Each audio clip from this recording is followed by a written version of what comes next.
Oh no. The camera must be turned just a little. Let's see. It's a little crooked. Rotated? Yeah, it's rotated just a hair. Oh, too much. You want the other way now. Back. Not bad.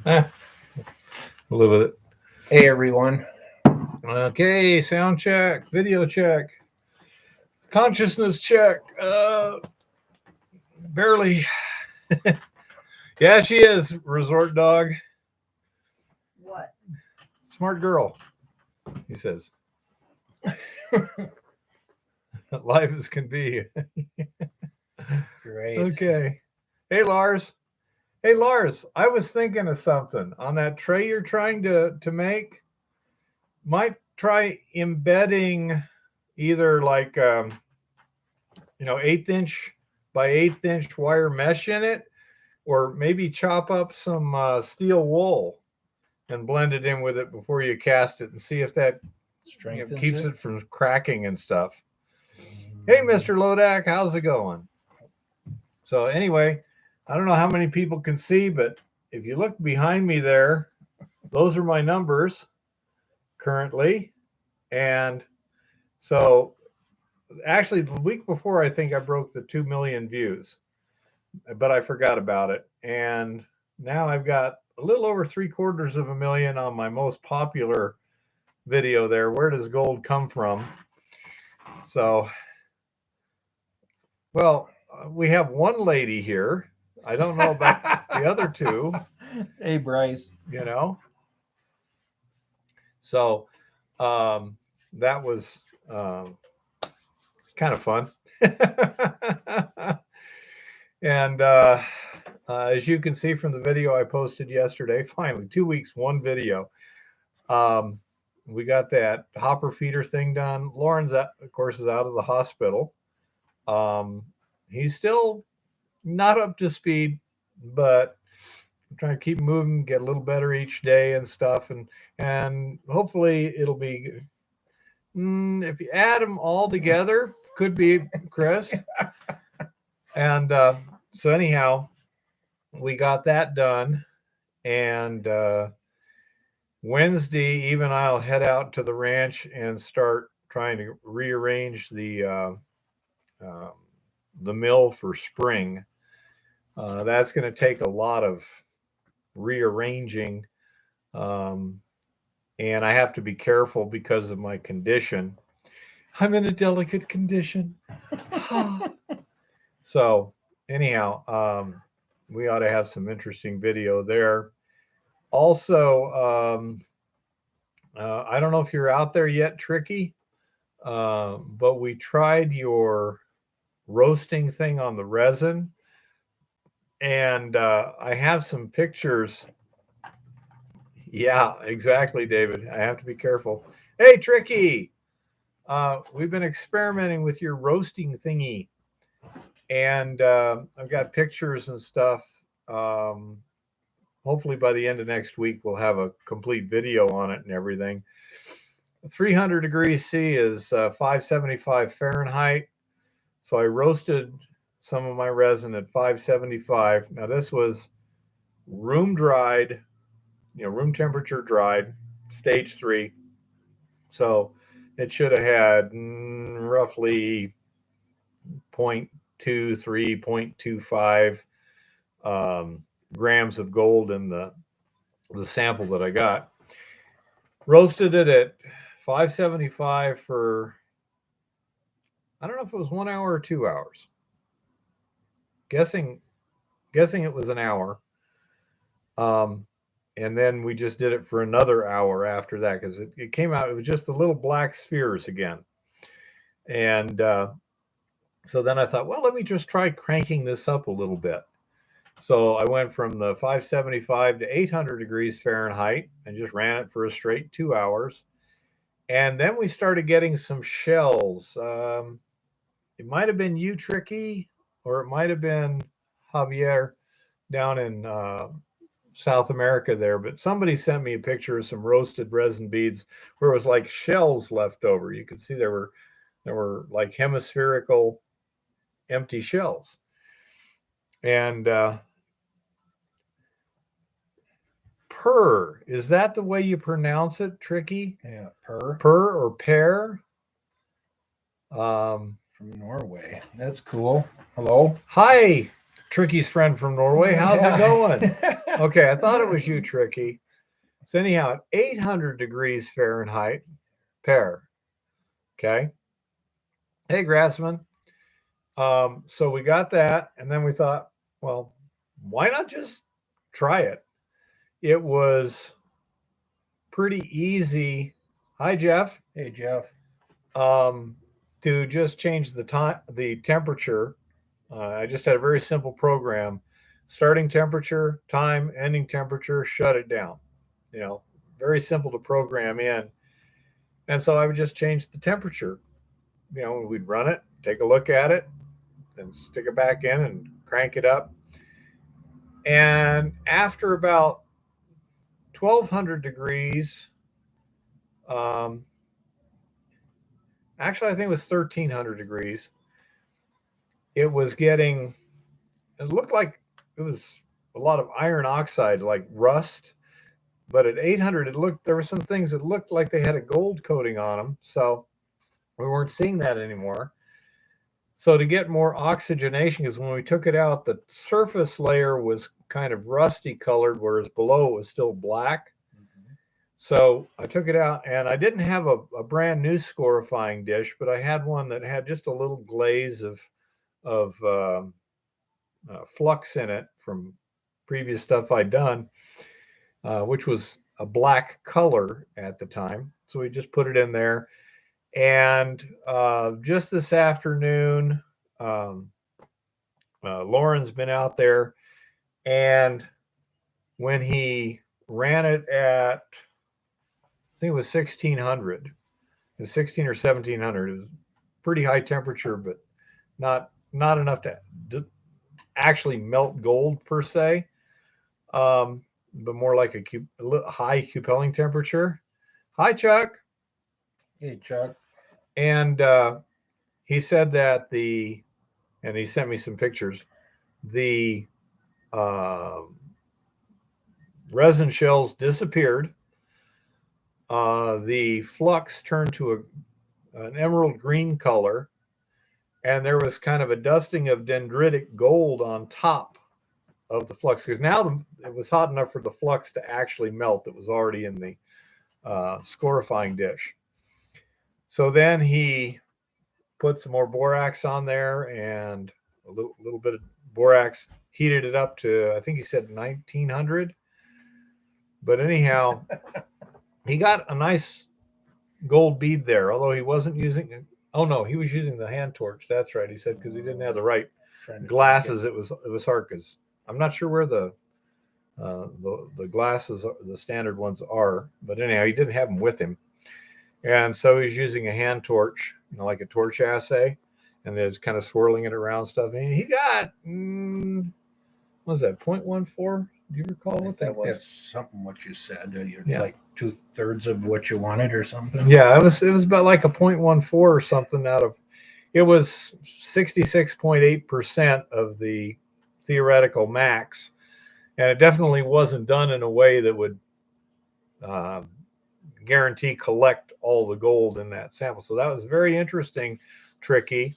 And now what we're going to do is we're going to heat some resin up to 800 in a scorifying dish, but at 800, the flux, the residual flux isn't going to be a problem. And then we're going to put it in a crucible, add a flux charge to it, and see what happens. So, as I say, that was an interesting experiment. It was kind of cool. Good, Chuck. What exactly is the process you're dealing with right at the moment? I don't remember in particular. My memory is, good as a steel colander. But anyhow, you betcha, Tricky. I say, once we get a few more tests done, I'll have a video up, and we can, hopefully have a little more quantitative thing. Tell Tricky he gotta hug and kiss those babies. No. Eva says that Tricky, you got to hug and kiss those babies for her. Yeah, Chuck, but is it placer or hard rock? So another thing with this, once we get this new feeder and Stutenroth all set up too, is we've been trying to in the future we'll have a really much better control over the ore grade and quantity that we're throwing into the leach circuit, which will be very useful to see how well things are going. Also, as we're getting our cumulative sample, then when we send it off for assay, I can also take a split of that and run a bottle roll and see where that comes out. How good it's dissolving in the solution, so that we can compare the particle size. Yep. The grinding. And Tricky says he will. And so we'll see whether the guesstimate I've got right now, 30 mesh screen, is a good one. We're trying to balance the recovery, the total amount of recovery and the speed of recovery. And the materials handling too, because the finer you grind it, the better the recovery, guaranteed. Yep. But it's also harder to screen it. The finer you're trying to screen, the harder it is to screen. And once you've processed it, you wind up with a lot more slimes. There's just this nasty mud, which is a pain in the butt. Yeah, especially if your values are getting trapped in it, Yeah. Well, there's definitely going to be solution trapped in it. Yep. So, say we're trying to balance two entirely different things that are not directly related at all, but are both important. And so that's a very. He prefers not to make gold bricks, though, Chris. It's an expensive process for making gold bricks. Interesting, Chuck. And the idea is to try and balance those, and that's where it gets a little bit tricky. But by having big bulk samples, that we start with, we're going to be trying to get 1 ton per batch. Okay, that should be a nice number. So a composite split sample from that should be pretty representative of what we're doing and be, pretty homogeneous, and run some tests and see, do we need to go to a smaller screen or not? I can't imagine going too much bigger. No. And here's an interesting thing. The stuff from the RC46 that I had stockpiled over there, and I just ran a little bit yesterday for testing purposes. Guess how much of it as a percentage went through the 30 mesh screen just after being jaw crushed? I don't know, 60%? Actually, yes. Yeah. About 60% went through that 30 mesh screen just from jaw crushing. So if we'd have taken that material and sent it through the impact mill, it's going to get ground up pretty fine. Yep. And that's going to be undesirable. And so this is some of the balancing we're doing. Chuck, 30 mesh screen is what we're doing to start with. I hand screened some samples previously and ran bottle rolls on them.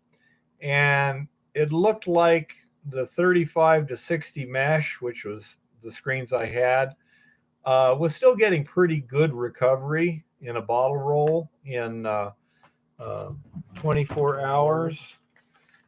Let's see. What was it here? 60 to 35 mesh was getting,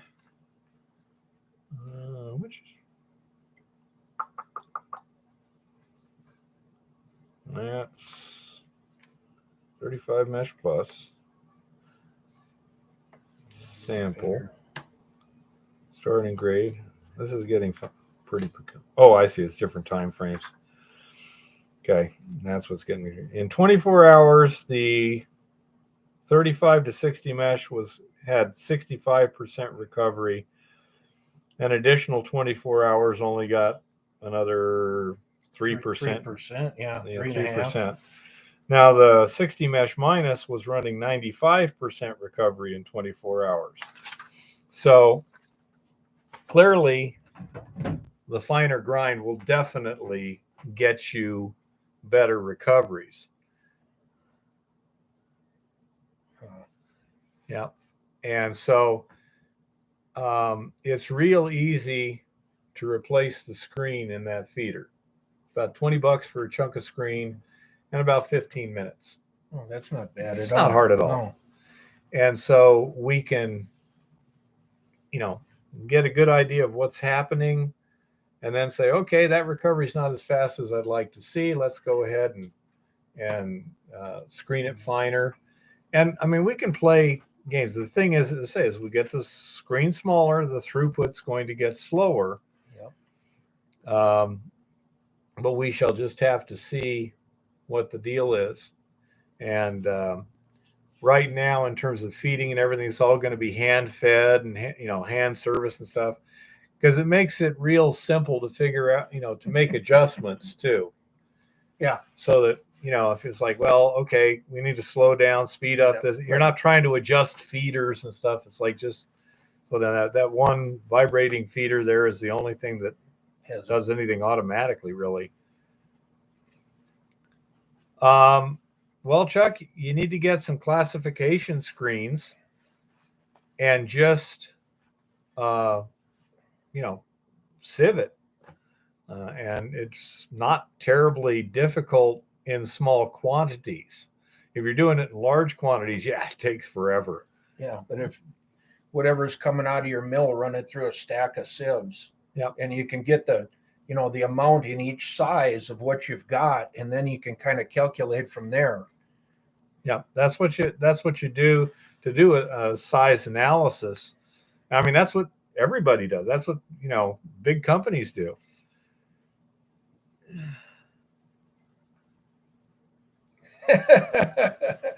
Okay, fun, Tricky, and we'll take care, Tricky, and Pear. Maybe you'll be back, maybe not. Good luck. Yeah, a few 100 pounds would take a long time to hand sieve, but you can split it down. You can get a sample, get a representative sample of it, and then it's not nearly as bad. If you don't have a Jones splitter like I have, you can do cone and quartering. Look it up. There's probably some videos on how to do it, but I mean, basically, there's ways that can be done without any device at all that will give you a good representative sample, and then you hand sieve the representative sample. A few 100 pounds is a lot. Absolutely. Yeah. That would take forever to hand sieve at any reasonably small size. I mean, if you're doing it to 16 mesh, not a big deal. Yeah.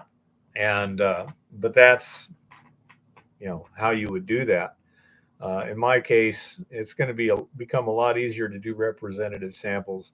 And Eva has volunteered to try and be the feeder.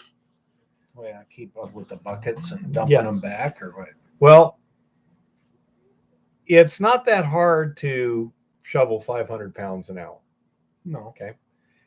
And I don't know. We'll see how it all balances out. But if I'm over there at the RC46 crushing it, putting it into a wheelbarrow and hauling it over to the mill area, dumping it, because we can't get to the mill area with a pickup.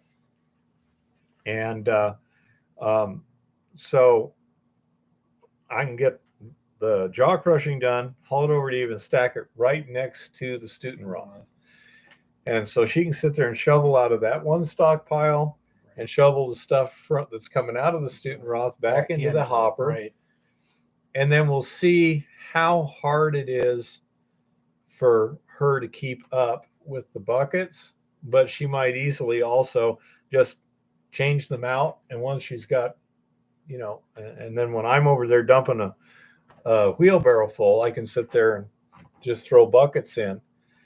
Also, question: I need one of those clickers, like you'd have on a, you can screw to a thing where you click 1, 2, 3, 4. Oh, a log counter or something? Yeah, we call it load counters because load counter, log counter. yeah.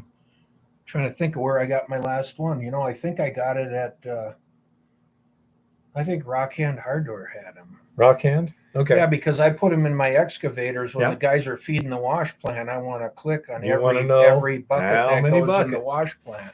Absolutely. And that way, at the end of the day, you can calculate your yardage out without having to think, oh, when did we stop and when did we restart? Well, I'm you thinking know. that when we're changing the buckets on the impact mill, You can click it. it would be real easy to do that. Yep. And that will give us a real good count. And so we're hoping to do 1-ton loads in that tank. The ideal slurry ratio would give us 3/4 of a ton in that tank. 500 gallons at 2 parts liquid to 1 part solid. Solids. But we can go a little thicker than that. And then we have a nice even ton. Mhm. We're also thinking because one of the problems in terms of efficiency when you only have 1 or 2 people like we do is when you go to the mine, everything's put away. Yeah. You got to open it up, get Set it things all out, up. set up the head frame, run the high line, all this other stuff. So we're thinking we got another pickup truck available without a camper on it. Mhm. And we have 2 flatbeds theoretically available if they don't need them for something else. And so my thought is Eva could drive the Bago pulling a flatbed. Yep. I could drive the other truck pulling a flatbed. And then we could mine until we had 2 tons of ore stocked on everything. Sure. And then close up the mine and come back and process that. Another thing is, as we're putting in the overhead safety, ground control, we have here's the decline footwall, hanging wall here. As we cut this back, pretty soon this vertical distance here is going to get pretty significant. Yeah. And so any little rock that peels off the back is going to be potentially deadly. So the idea is to start putting in shelves like this so that these overlap, and we come down here. But these are also going to wind up as making pretty good storage areas too. Yeah. Set your tools and Set stuff the up. tools and stuff on there. Yeah. Exactly. If we bring it over here, the way it's currently set to where it's, you can hold on the ladder and just reach over and grab something. Mm-hmm. That'll work pretty well. And then we're also planning on starting to hang chain link. There was some fence that got removed, so we have Some pieces. 300 feet of 4-foot chain link or 3. Sure. Sure. And so we can start hanging chain link strips down here to keep stuff from peeling off the ribs and free falling. Yeah. Coming bouncing down the hill at you. So let's say that's other stuff that's going to take time, but that way we can go out to the mine for 2 or 3 days in a whack. Yep. And then bring in 1 load of ore instead of going out there, mine for a day, put it all back together again, haul a load of ore back. Very inefficient. So, well, the whole idea, Lars, is to build them just, to where you can reach them, but you don't bang them as you're climbing up the ladder. I don't suppose that's going to be difficult to do. Now, the tricky part would be, how do you get onto the shelf if you wanted to, instead of just reach out and grab something from the ladder once it's not a big thing. Yep. A boom box, exactly. Whatever. You could, I suppose, once you mine, some of that out, you could build a platform and then a door, so that you can also keep some of that debris. Like in a shaft. You Where, could, you know- you could build a bulkhead. Yep. Just that with at the door least, you could yeah, open. at least you can stop some debris from coming down on you when you don't want it to be. So once we get down to the 40-foot level, then we have another manway access, and that might be a good spot just above that or something. What has, But it's going to be fun. and even if it isn't really necessarily a door, you could leave part of that open, but it gives you that kind of that catch for part of that other stuff. That's what I'm saying. As these overlap each other, then anything that falls off of Up in there, above, yep. here, it's going to hit here, and anything over here will hit there and like that. And so you should be able to do it fine. And we have enough wood out there, old wood, For the boombox. that we can make the stalls and put lagging on top Yeah. without too much trouble. No,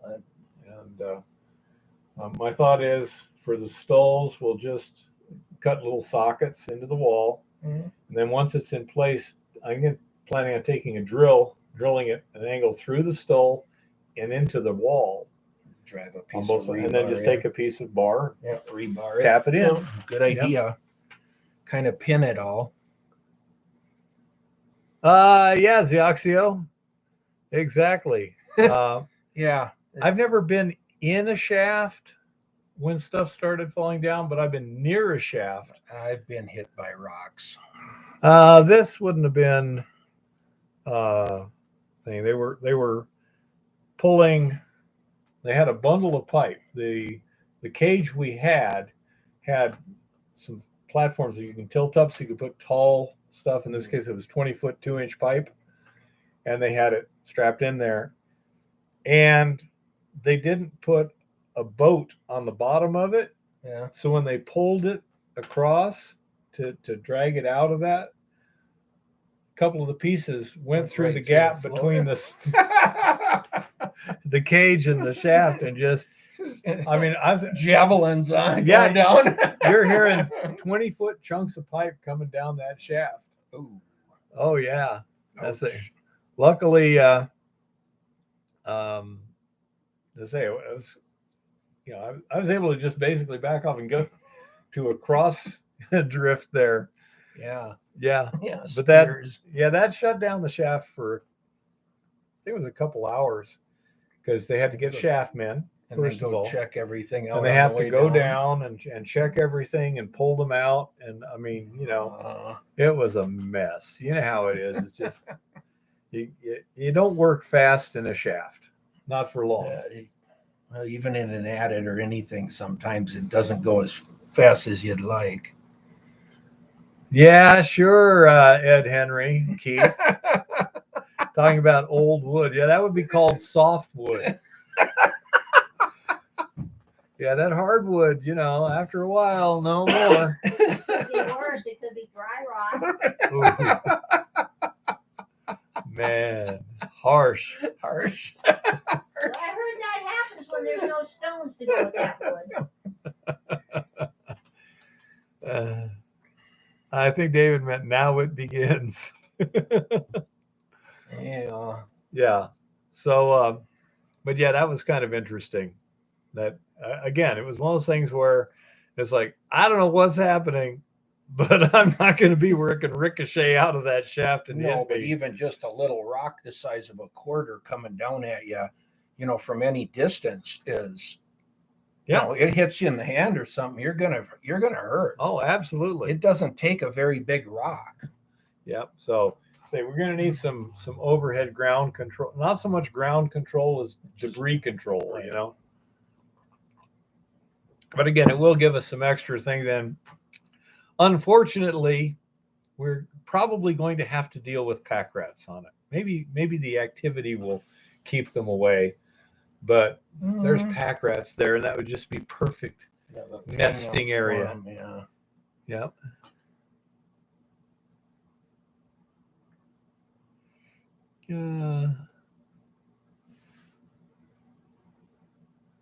Yeah, where I was at, that was fairly common too, Zioxio, but we weren't that deep. Okay, Keith, you saw Tom, huh? Nice vent in trailer. Not sure what you're talking about there. I presume he added something, but yep. It can. I'm not sure if he's talking about the softwood or the ground control and debris falling down, but either one can sound horrible. Absolutely. Yeah. So anyhow, that's Eve and I are just looking forward to this summer. We got so much interesting stuff to do. It's just It'll be fun to I actually wanna do a go little out there mining this and week, dude. yeah. Well, that's we got to get things ready at this end here and get it all. when do the gates no. open up there? Theoretically, May 15th. If they open them. Well, no, there's no gates actually. Oh, isn't there? There's just a sign. Oh. But the thing is that because we have an active mining claim, we can probably get in there even in the off season. Right. But we prefer not to push it, you know. Oh yeah, we'll be around Helena in July. Oh yeah. Absolutely. Well, did you find any Zeoxio? And if it was near Helena, why didn't you call Eva? Probably went south. Well, at least Lars does. The Helena Rock and Mineral Show is this coming weekend.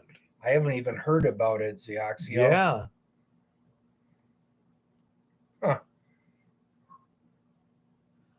Is that in the kiosk or the log cabin, Ed? But anyhow, so as I say, it's apparently there's a rock and mineral show somewhere here this weekend, little one. You might want to look it up. Ooh, really? Yeah, I haven't heard that's what he anything says. about That's it, what so- Zeoxio says. Well, we shall see where it is. You found some anatase and green titanite. Sounds cool. Way out of my wheelhouse. Green kiosk at Savers. Okay. He's running the kiosk at Savers now? Okay.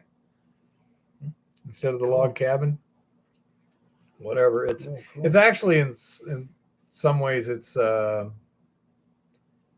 more customer friendly. You know, they can see you through screens as opposed to having an enclosed trailer. So it's a little more user friendly. Gem Mineral and Fossil Show, April Civic 10th. Center ballroom. Helena Civic Center.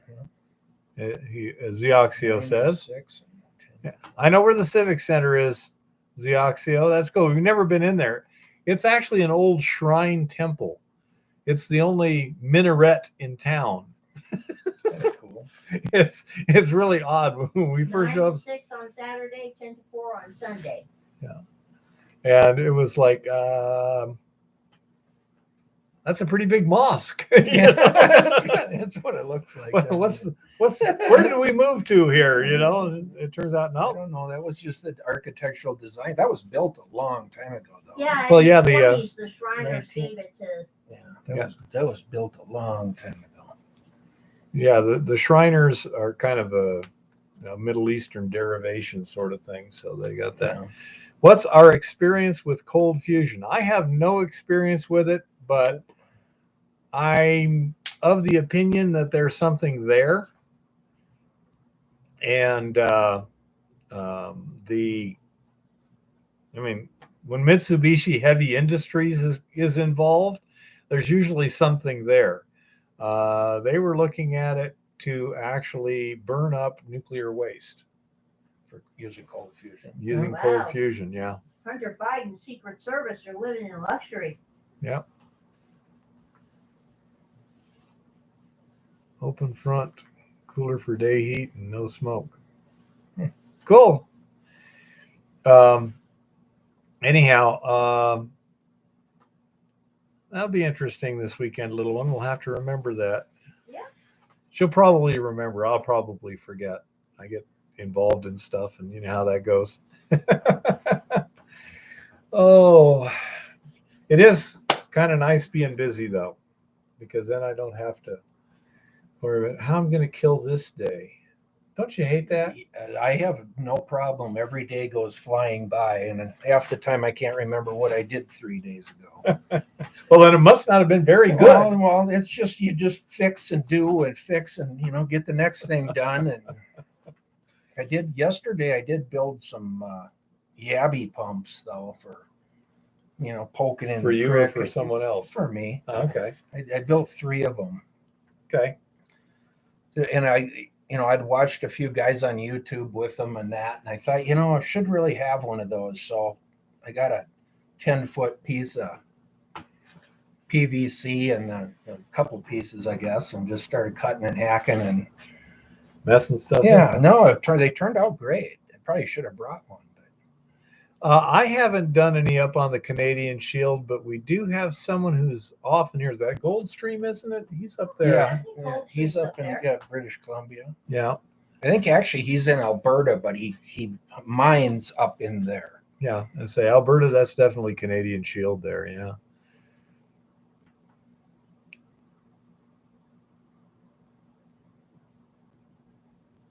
Sounds like a plan, Zeoxio. And yeah, DIWD, we have a good life. Absolutely. And I'm theoretically almost healed up now. I don't hurt.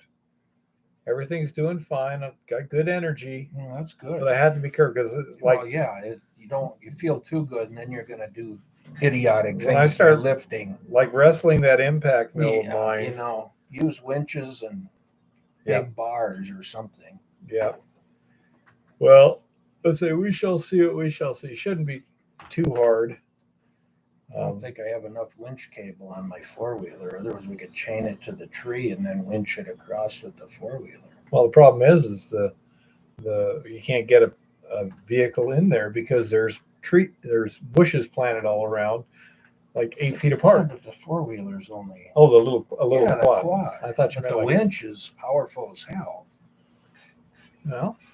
Yeah, we get a quad in there. Yeah, you just back it up to the tree. You chain it to the tree. Yeah, that would work. And then you use your winch to recover. Well, I got lots of strap. Yeah, I got a lot of straps too. Yeah, that wouldn't be too hard. I don't know. That might be a better way to do it. Yeah, we may have an issue with water here this year at the rate we're going. Although it's raining really good here right now, so that's good. But and snowing up above. Yep. I'll say we shall see. At least I don't need water. Water for processing is not a problem because where it's going to be done, it has a well. Really? Well, that's a heck of a way to make money. Congratulations, Rainmaker. What does he do? He says, I have a gold mine in Tahoe. Her name is Sally. Yeah. Yeah, it's been snowing up at McDonald Pass here. Yeah.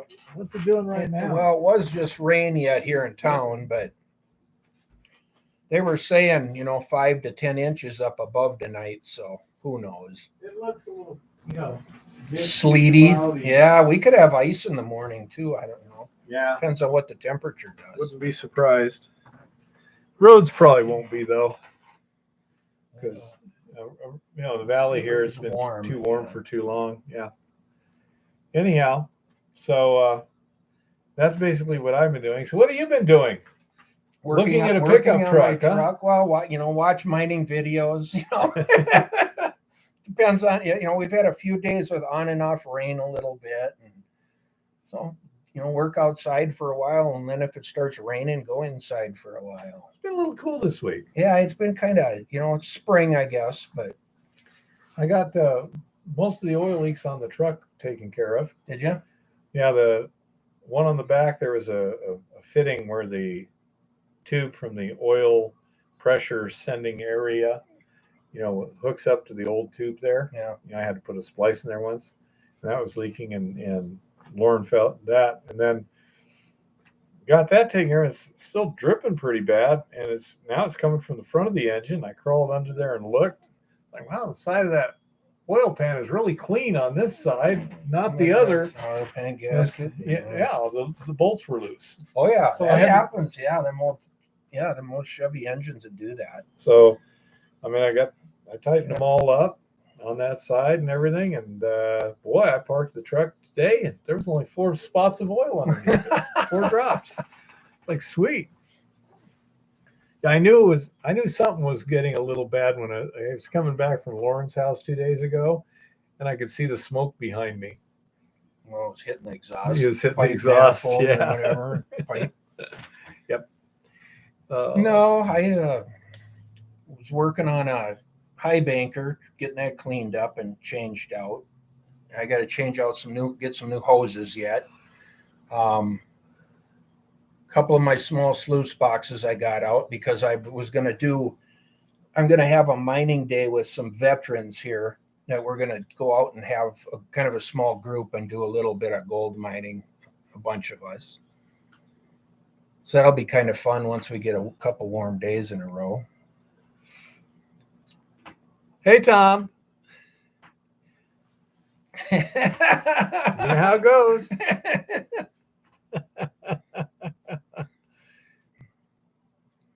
That's pretty good. That I've just been filling it up for now. I mean, unfortunately, it was leaking pretty badly while I was, recovering from surgery, and so it wasn't that good. Well, that's what we plan That's on pretty doing is getting them out. It's some guys that, with the PTSD and the things that they deal with. We're trying to find a few group activities for them just to go out and kind of hang out instead of sitting around by themselves. And yeah, that's never we good. thought maybe the gold mining and just being outside in that might be a really fun, experience actually. Well, it's also different. Right. It's right. It's not Yeah. something you can just go do unless you kind of know what to go do. Yeah. So I had proposed it to a guy that I know, and he's like, that sounds like a fantastic thing Sure. for, a small group. Mm-hmm. And so that's what we're doing here as soon as we get some decent weather. It's been working. Hey, Jeff, are you up here in Montana yet?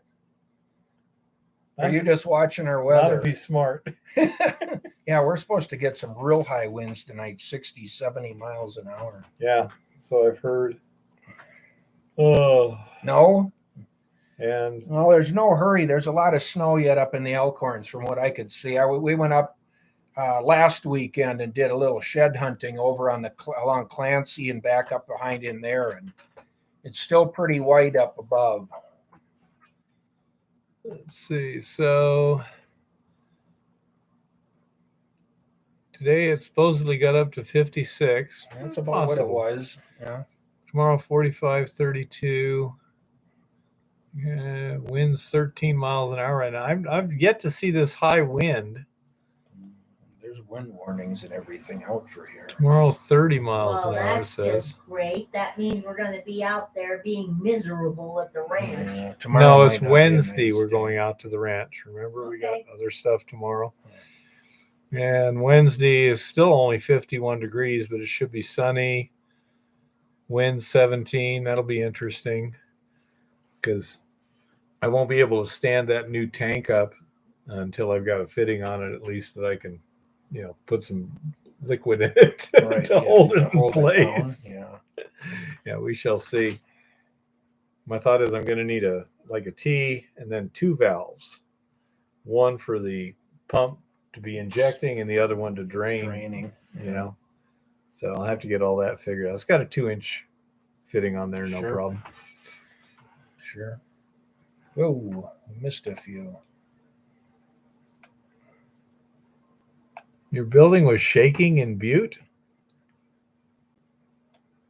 At 5 o'clock they showed the weather up on top of McDonald Pass tonight too, and man, the wind was already ripping at about 50 or 60.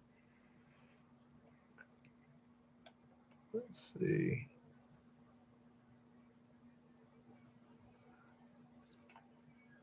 You'll be up May 15th. See, same thing when they open up Yeah. the roads. Yeah, it's going to be a while yet, the way it looked.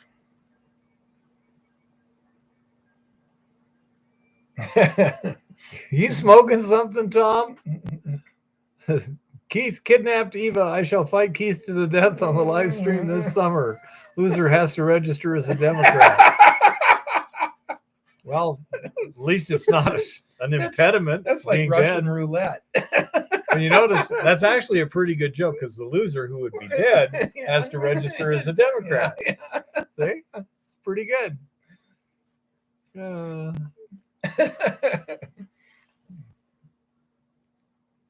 100-year-old building on the second floor gets shaky, and I went, no, that'd be kind of hard to sleep. You know, I mean, up here you can hear stuff rattle a little bit, but the building never shakes or anything. Yeah, but Butte's built. It might be hollow underneath the building. Nah, Tom. You had plenty of time to think of it. I give you a 7.5 on that one, not a 9.5. I've never given you anything over an 8. I don't think. You know. Well, he automatically gets 2 points deducted just, because. Because he's Tom. Just because. Yeah, I bet.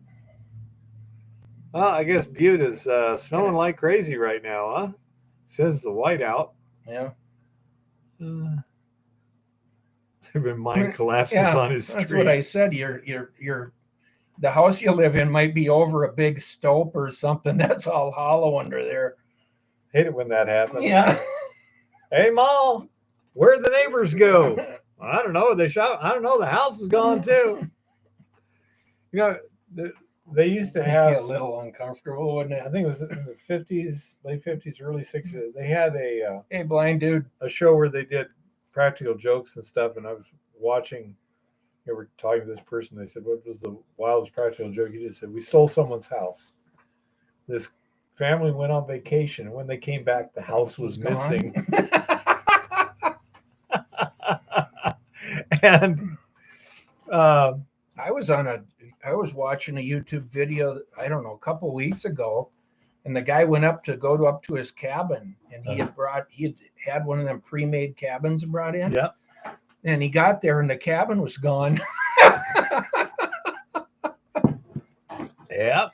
That's where you're looking at the blank spot and saying, I hope this is a practical joke. It didn't sound like it was. It sounds like somebody backed in there and loaded it out. Prefab and defab. Mm-hmm. Yep.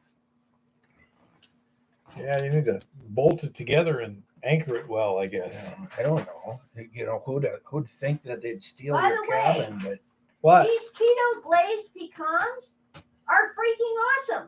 The only problem is I've gotten almost none of them because a certain bear decided he was going to adulterate a bunch of them with artificial sweeteners and steal them to go fishing.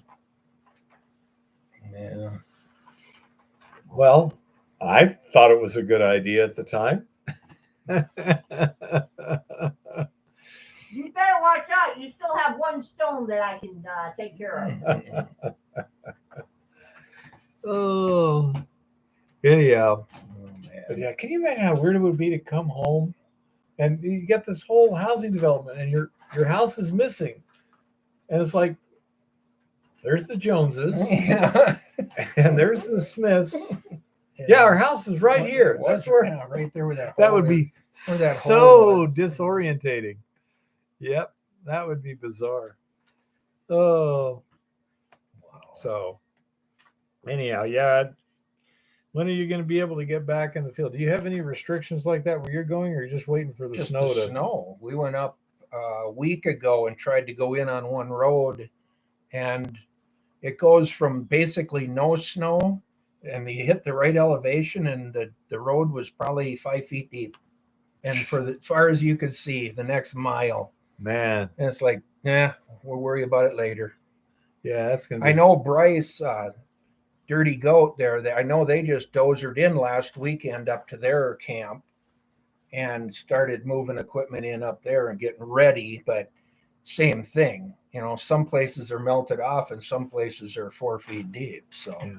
I'm pretty sure the place with Montana B is easy access right now, just not legal access. And it's really annoying because it's only about less than a half a mile from the sign. Yeah. And have I ever used a metal detector to prospect an abandoned underground mine? I have not. How about yes, I have used a metal. I've never had any good luck, but you got to be in the right mind to find coarse enough gold, more than likely, with a metal detector. you? Yeah. But yes, Xioxio, I have used my metal detector in mines. You'd be a little. You need a good operator to plow the snow with a dozer. You could take like a D6 with a 6-way blade. That's what he did. But you don't want to fall off the road, though. Yeah, that or take divots out. Or well, like actually, that, yeah. Most of the time, here the snow melts more from the bottom, so you'll end up with this 2 inches of solid ice. You can kind of skim along. You can set the cutting edge on that ice, and it'll just kind of run right along it and clean it without tearing it up. Because the ice, within a day or two, once you got that road open, the ice disappears. It'll just disappear. But there's just enough of a bottom to that, like a cap, that you can run right on it. Okay, well, that's cool. Still need a good Xioxio, not all of them, unless you have a master key. It depends on the areas you're in. But yes, if you have 1 or 2 of the Forest Service keys, they'll open all the gates. Hey, DIWD, are you who I think you are?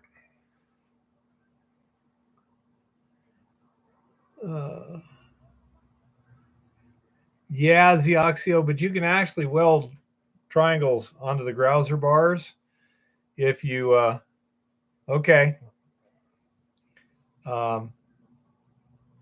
Who's the guy with the new hat? Not me. John, come on. Yeah.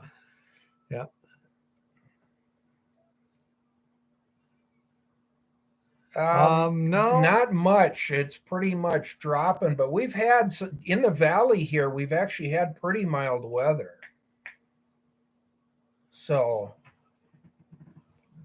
I know my girlfriend's son was ice fishing, I think up until, I don't know, 2 weeks ago, but it was going out. Woohoo!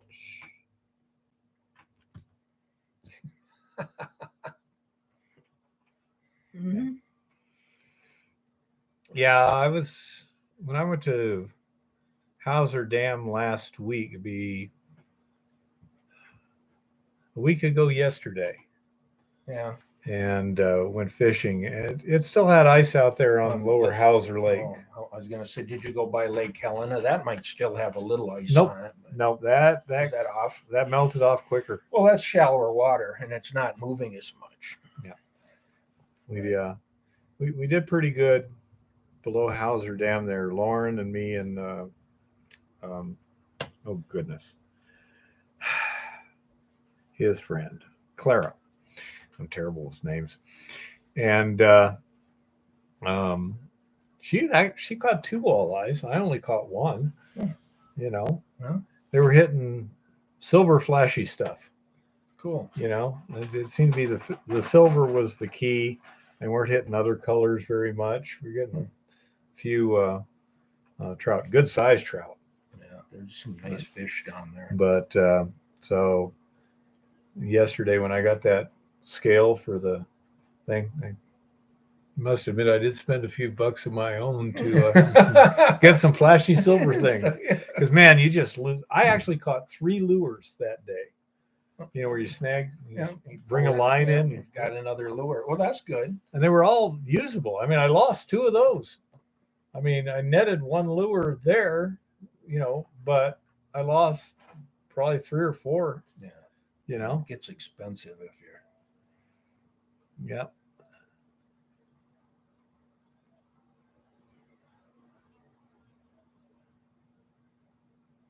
Yeah, that's true, Xioxio. Yeah. If you want to take the time to roast the black sand and the pyrites, you may free up a little bit of gold. Yeah, with the pyrites, you'd have to definitely roast it, but the black sands, you can sometimes impact it. Yeah. You know, grind it up real fine. And I only eventually roast leach it it too. once in a while just to see. But yeah, you can get some powder gold out of it. Yep. Oh, I'm really wondering how deep that ore chute goes down there. I mean, in terms of the geologic ore chute at Montana B, because Well, you know. the thing is you could go down to a certain level and literally have no more gold. Yeah. Because, you know, that's pretty typical of a lot of mines, that the gold is in the first 300 feet of the surface or something, maybe 800 feet of the surface. And then after that, no gold. It goes to something else. You know, could be silver and lead or, you know, anything. Hey, Bear, we gotta go prospect Korea. Throw yourself. No, see, the problem with that is that I won't find out how deep it is. On the other hand, if I threw a short little guy with a bald head in and listened to him screaming with a stopwatch, I could calculate. then by knowing the speed of sound to tell when he hits the bottom of the screaming stops, and then calculate the acceleration of 32 feet per second squared, I could figure it out very well.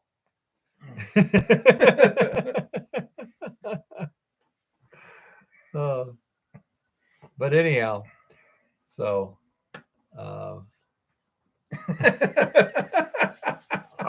like it that way. I don't know why you have a problem with it. You're a nerd, by the way. I'm a nerd, huh? I have it on good authority. Oh, okay. Good.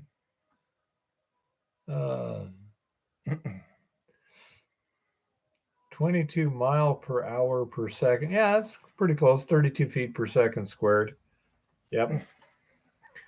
32.2 feet. Oh, I bet you there's another decimal Accuracy. point there too. Yeah, probably a few more numbers behind that even. Yes. You're a nerd because you seem to have believed somebody when somebody said they weren't who you thought they was, and I says that is offset. Yeah. So Okay. somebody is laughing. Yeah, they can hear on the microphone too. Exactly, Chris. Well, if you're less than 200 feet, the terminal velocity probably doesn't change things too much, because terminal velocity is 150 miles an hour roughly. Yeah. I don't know what a tumbling bald-headed Mexican would,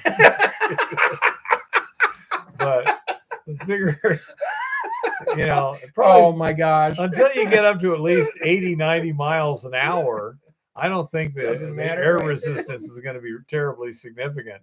And Well, we're talking Parrish here. There ain't no air resistance on him. yeah. Unless he done gained some weight since the last time I seen him. Whenever possible, Yeah. Tom. Oh boy. But anyhow, so let's see, at 32 feet per second, it probably, I say, around 200 feet. I would think you're going to be breaking that 100-mile-an-hour barrier roughly. That would be my guess. Depends on how much stuff you bounce off of on the way down. See, now that would complicate the calculation, but it would pretty much eliminate the air resistance part of it. Yeah. Right. Yeah. Change the numbers. EO. Any idea what EO stands for? Mm-hmm. I don't either. Explosive ordnance? Equal opportunity. That could be. Yeah. What if you go 88 miles per hour backwards? Well, in my truck, you're in big, big trouble.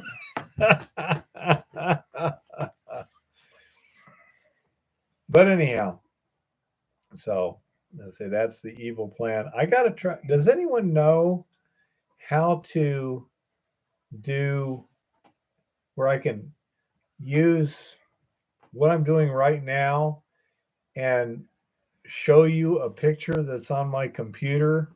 Is it something relatively easy to do? Because I got some good pictures. I think you actually have to have both computers going in order to move one thing over. I don't know. I was trying to check that out, and I'll dig into it a little more. There's like but- some sort of a weird board you can use, some ODSB or some weird name thing that Chris may know Because about. there's I'll some never stuff figure that out. I would like to do on here that we could use Yeah. a second screen, but Well, there's Watch- some other tools you can get that allow for split screens and picture in a picture and stuff, but this one was hard enough to figure out. you know, OBS or Zoom. Okay, yeah. Gonna take some other stuff there. The rock crushing video, John. You mean the one where I was showing the new feeder? yeah, I seen that too, John. Yeah, he had the self tappers through by Yeah. the screen. Yeah, but you'd have to reach in to get to it. There's no way you're gonna. Well, you shouldn't even be in there, but I did catch that too. I thought, Yes, Right. I'm not terribly worried about it. Yeah.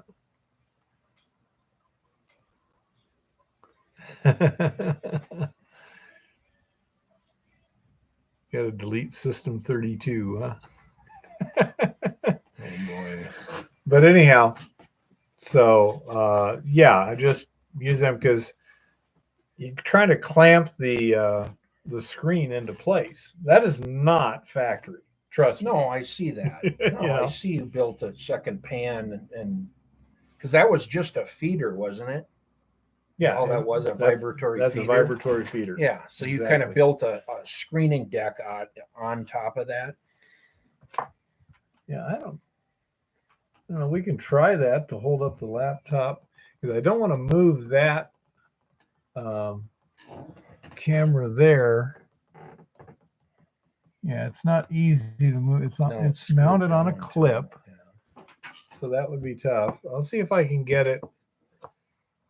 Nice holes for rivets. It's not permanent. Plus, he may be changing the screen again, John. This is all yeah. testing. Yeah, I mean, this is not, that screen's going to wear out. I mean, you can see the kind of rocks going over it. It's going Yeah. to wear out. It's Oh, going to get holes reasonably quick. So again, it's just simple. The same thing. I use the sheet metal screws as stops on the hopper legs. Oh, and by the way, Lauren, it's really important that we didn't put all that extra reinforcing on the hopper because it's important to be able to shift those legs a little bit to get them started in the holes. Trust me, it worked a lot better without the extra strength. Yeah. Does it do julienne fries? It'll extract the oil from them, when you dump them out after you've cooked them, sure. See, my question is, this has, take that off, and let's see if I can get those pictures. I didn't bring my laptop. I don't know. Let me go ahead and close this just in case. I have no idea what that means. I'll see if I can. What are you doing? Yeah, there was a nice little feeder. That's going to be pretty neat. What's interesting is Being it's you not can make on a a slant. miniature. Well, That's flat, yeah, and it just feeds that stuff because of the vibration. yeah. Yeah. Okay, so let's just see something here. This should be easy to see. Maybe that one would be. Okay. Let's see if we can do that, I'm folks. going to step out of here for just a moment. Okay, got that.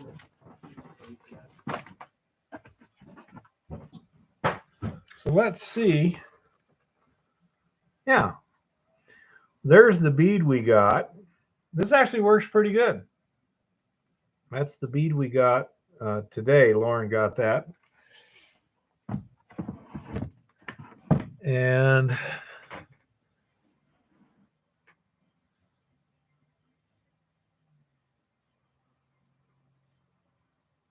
the 6 good colors in it.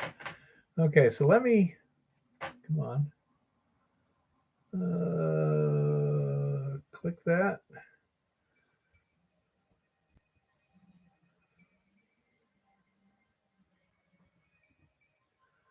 This way we can show you the actual photos. Yeah, there we go. Let me see what the best one is here. Yeah, there we are. That'll give you a good idea. Come on. Okay. So remember when I said we roasted the resin at 800 degrees? And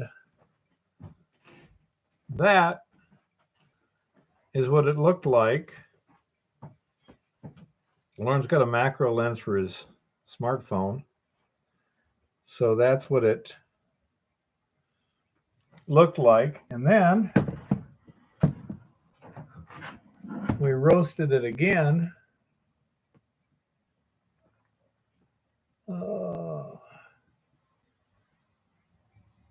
Oops, not that one.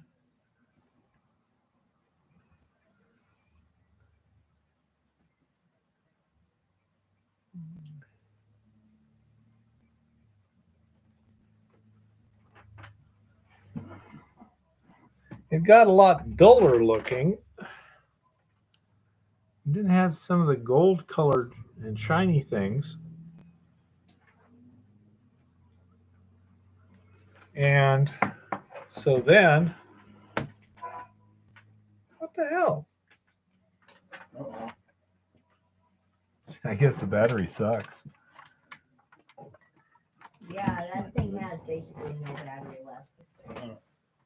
Well, I got it plugged in now. Hello. Come on. Turn it back on. Well, that's showing it's on. Huh. Wow. Let me turn it off. Hello. Well, just have to leave it probably. Control Alt Delete. Okay. Oh, you lost it. Now it came back on. It went off. There it goes. Yeah. Booting itself back Yeah, up. it's You got rebooting it. now. Okay, I guess I have to leave the electric cord plugged in. You broke it. Yeah, pretty much. No, we were not at that time, Zioxio. We were just baking it to see what would happen. Continue with system resume. I was trying to get past, if you followed it all, Zioxio, they were having an issue with the flux when they're trying to carbonize the flux, burning it off, or your beads, your resin beads. Enter equals continue. Okay, there we go.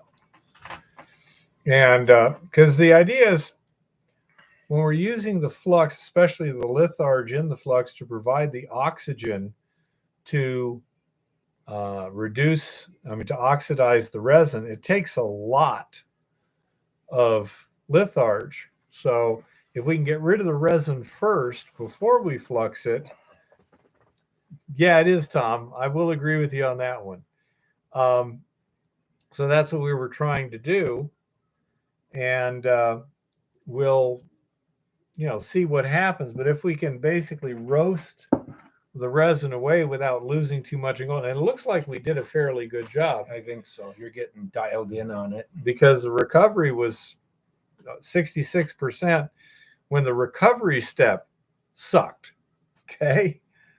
So okay, here we are. Okay, leaving it plugged in.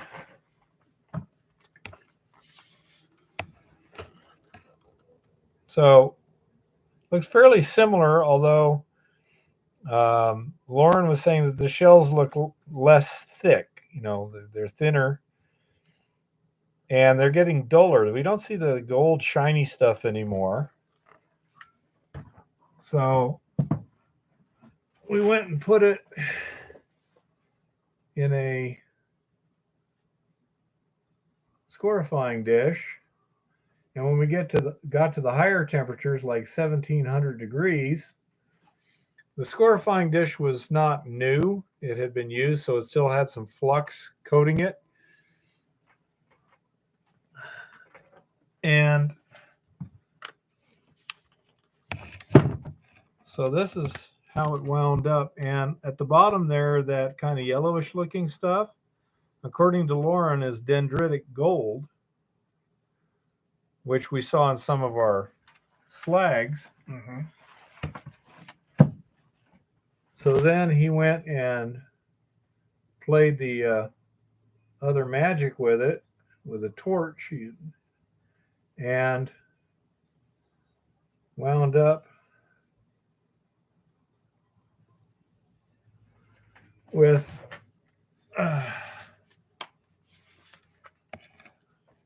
that bead.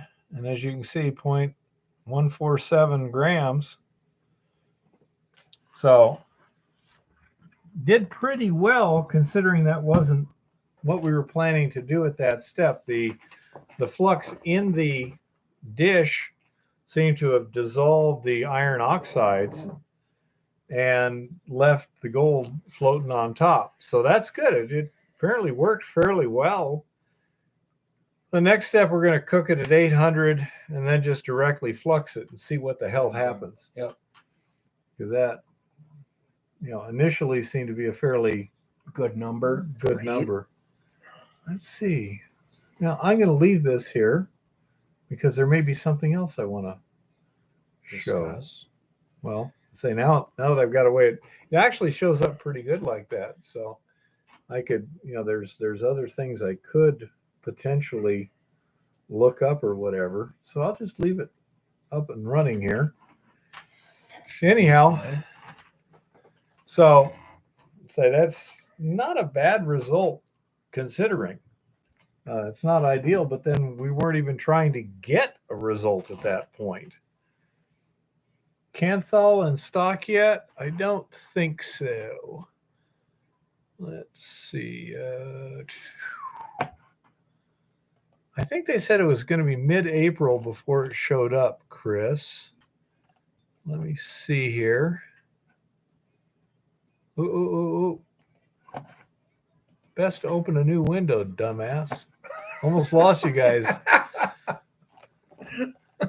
That's right, Tom. Old guys and electrons don't get along. Confusers. Yeah, still out of stock, No Canthal Chris. here. Yep, not there yet. So I think they said it was going to be mid-April. And still working on that. Trying to do a good job on the floor of the kiln to keep spillage from doing bad things.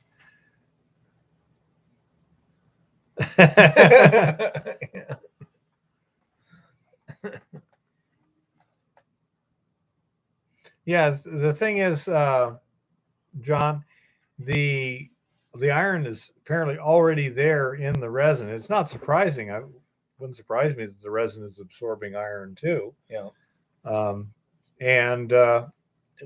So we just got to get rid of it, and that's pretty easy to do if you don't have that resin in the way first. So it's looking pretty hopeful there. Yeah, I think you're getting closer and closer constantly to your goal. So. Yeah. Then in the long run, you're coming up with a system that eventually will be fairly boom, boom, boom. Oh yeah, it'll pretty much step, be step. Just follow the recipe. Yeah. It's beads. Let's see. Do I have any?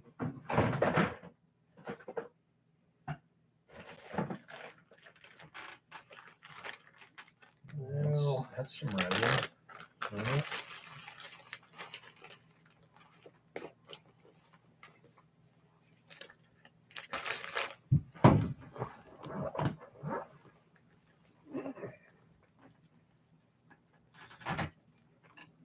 See the resin beads on the filter there?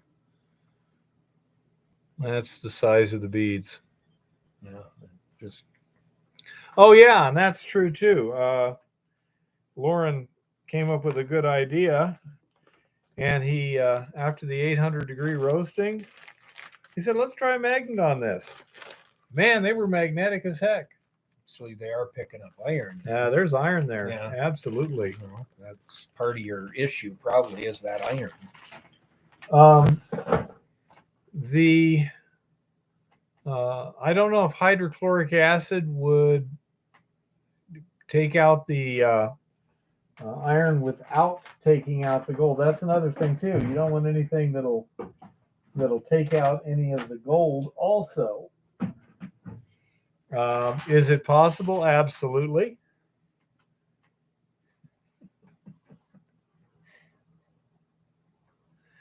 And so we can definitely test that. Okay. I say we shall see what we shall see. I'm not sure how the iron arranged itself after the heating. It's an interesting question. I doubt that do we have a magnet here? I don't. Hey, Lauren, if you got a chance, could you check on the workbench there towards the right-hand side? Should be a bag that says stage 3 room temperature dried. See if that's magnetic, because that's what we started with. And I don't think it is, but that would be an interesting test.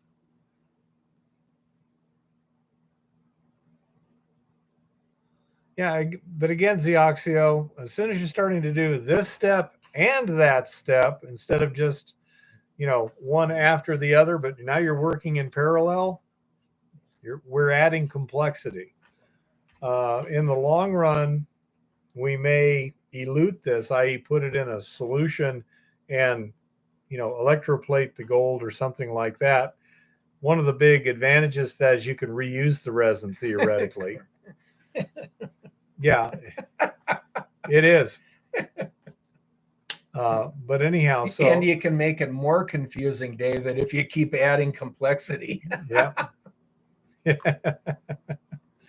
So I say these are the sort of things where you're trying to balance a number of things: simplicity, reliability, recovery, economy, all of these things. And they're quite often they're at cross purposes to each other. Like the bit with, the finer you grind it, the easier it is to get the gold to dissolve, but the harder it is to handle the slurry. You have to get it separated. Yep. That's right. And so it's all a balancing act. And I was hoping that we could just, basically flux the resin and boom, and then wind up with a gold bead. Yeah, it would have been easier with a mine with just free milling gold. Oh, yeah. Yeah, that Ryan's mine down there in Tucson, where I was getting over 80% recovery. You'd already have piles of gold. Yep. Just think of that. Yep. You had to pick the hardest mine you could find. This is kind of tricky. It's not the hardest mine. No, I know. Because it does dissolve well. Yeah. But it is a little bit complicated, but that makes it more interesting. Well, it makes for a learning experience, and that, that's really watching Keith. That's what he likes. Yeah, is the experience. It is. What can you do with this now? It is fun, kind of expanding my repertoire and everything. There's a little arsenic. Yep, I think it's 1,000 parts per million in the ore itself. Not super high, but yeah, there is some there. Mercury, no, very little. And again, there's all kinds of complexities involved here. Well, you've overcome a lot, boy, in what you've done. Oh yeah. To get it to leach and to get it out. And what about garnet? You mean in the ore that I'm working? Not that I've noticed. Probably not. You're probably going to find that more in some of this other. Now he's found some big garnets around. There's a lot of garnet. A lot of garnet around here, Yeah. but not in this particular ore that I've seen. Zeoxio, there is a few places that they got native mercury here. I know of one that you can go up and pan and dig around in the rock and basically dry pan out some mercury. Post 5 away. Really? Huh. So where's John? yeah, where are you, John? Go. Well, can you do live chat or Watch only? street tips pour off gold. I saw that one. So if you're in top chat, sometimes it'll drop some of them, and that's where we're at. Can you do live chat when we're the live part of this? No. Okay. Look at your computers, guys, and just see. Because if you're in live chat, you shouldn't lose anything. If you're in top chat, sometimes you will, some of the comments, you'll lose them. Okay. So I'm in live chat. Yep.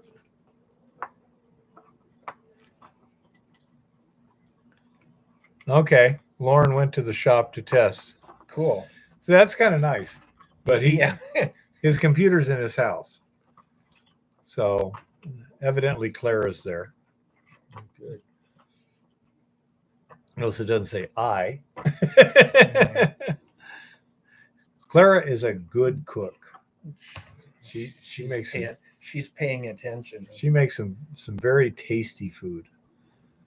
Yeah, it's one of the perks. Yeah. Working late. Yeah. Yeah, she knows how to cook. She's pretty darn good at it. But okay, well, we're going to find out whether or not the just the dried resin is magnetic or whether you have to heat it first.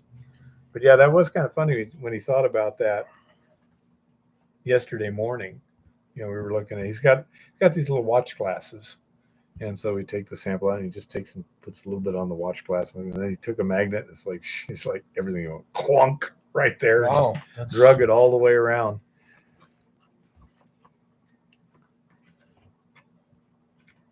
The problem, John, is that the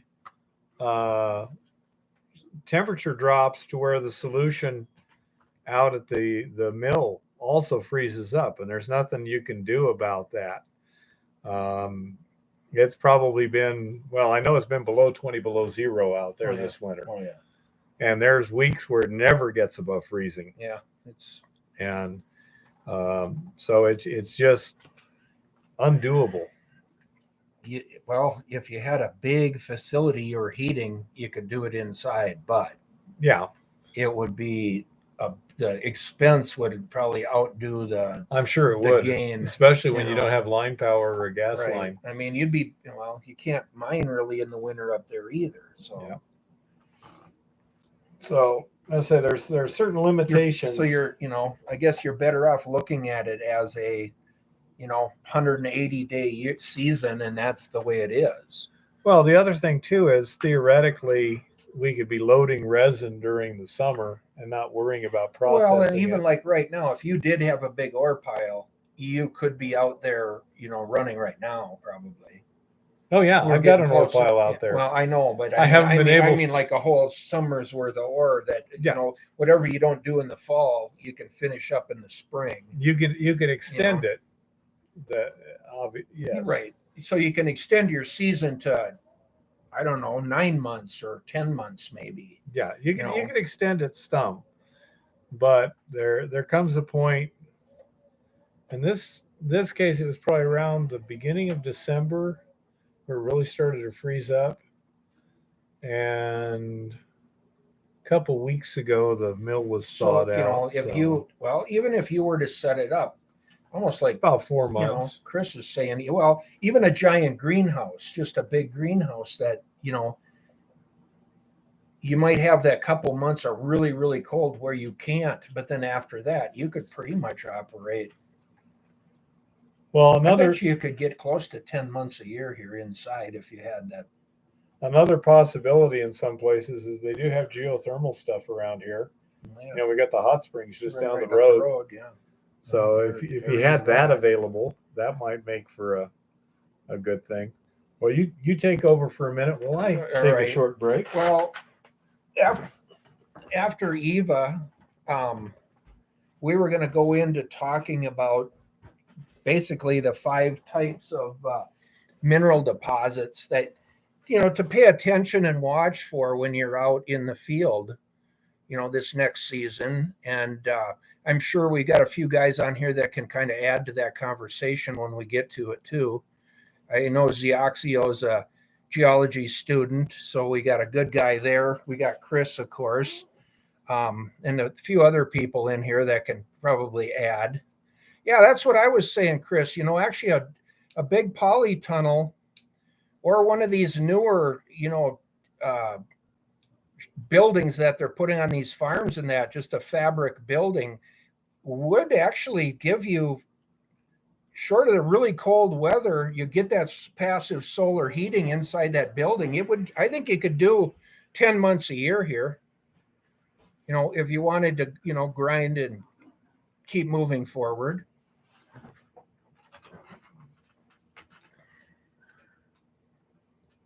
Go to the bathroom.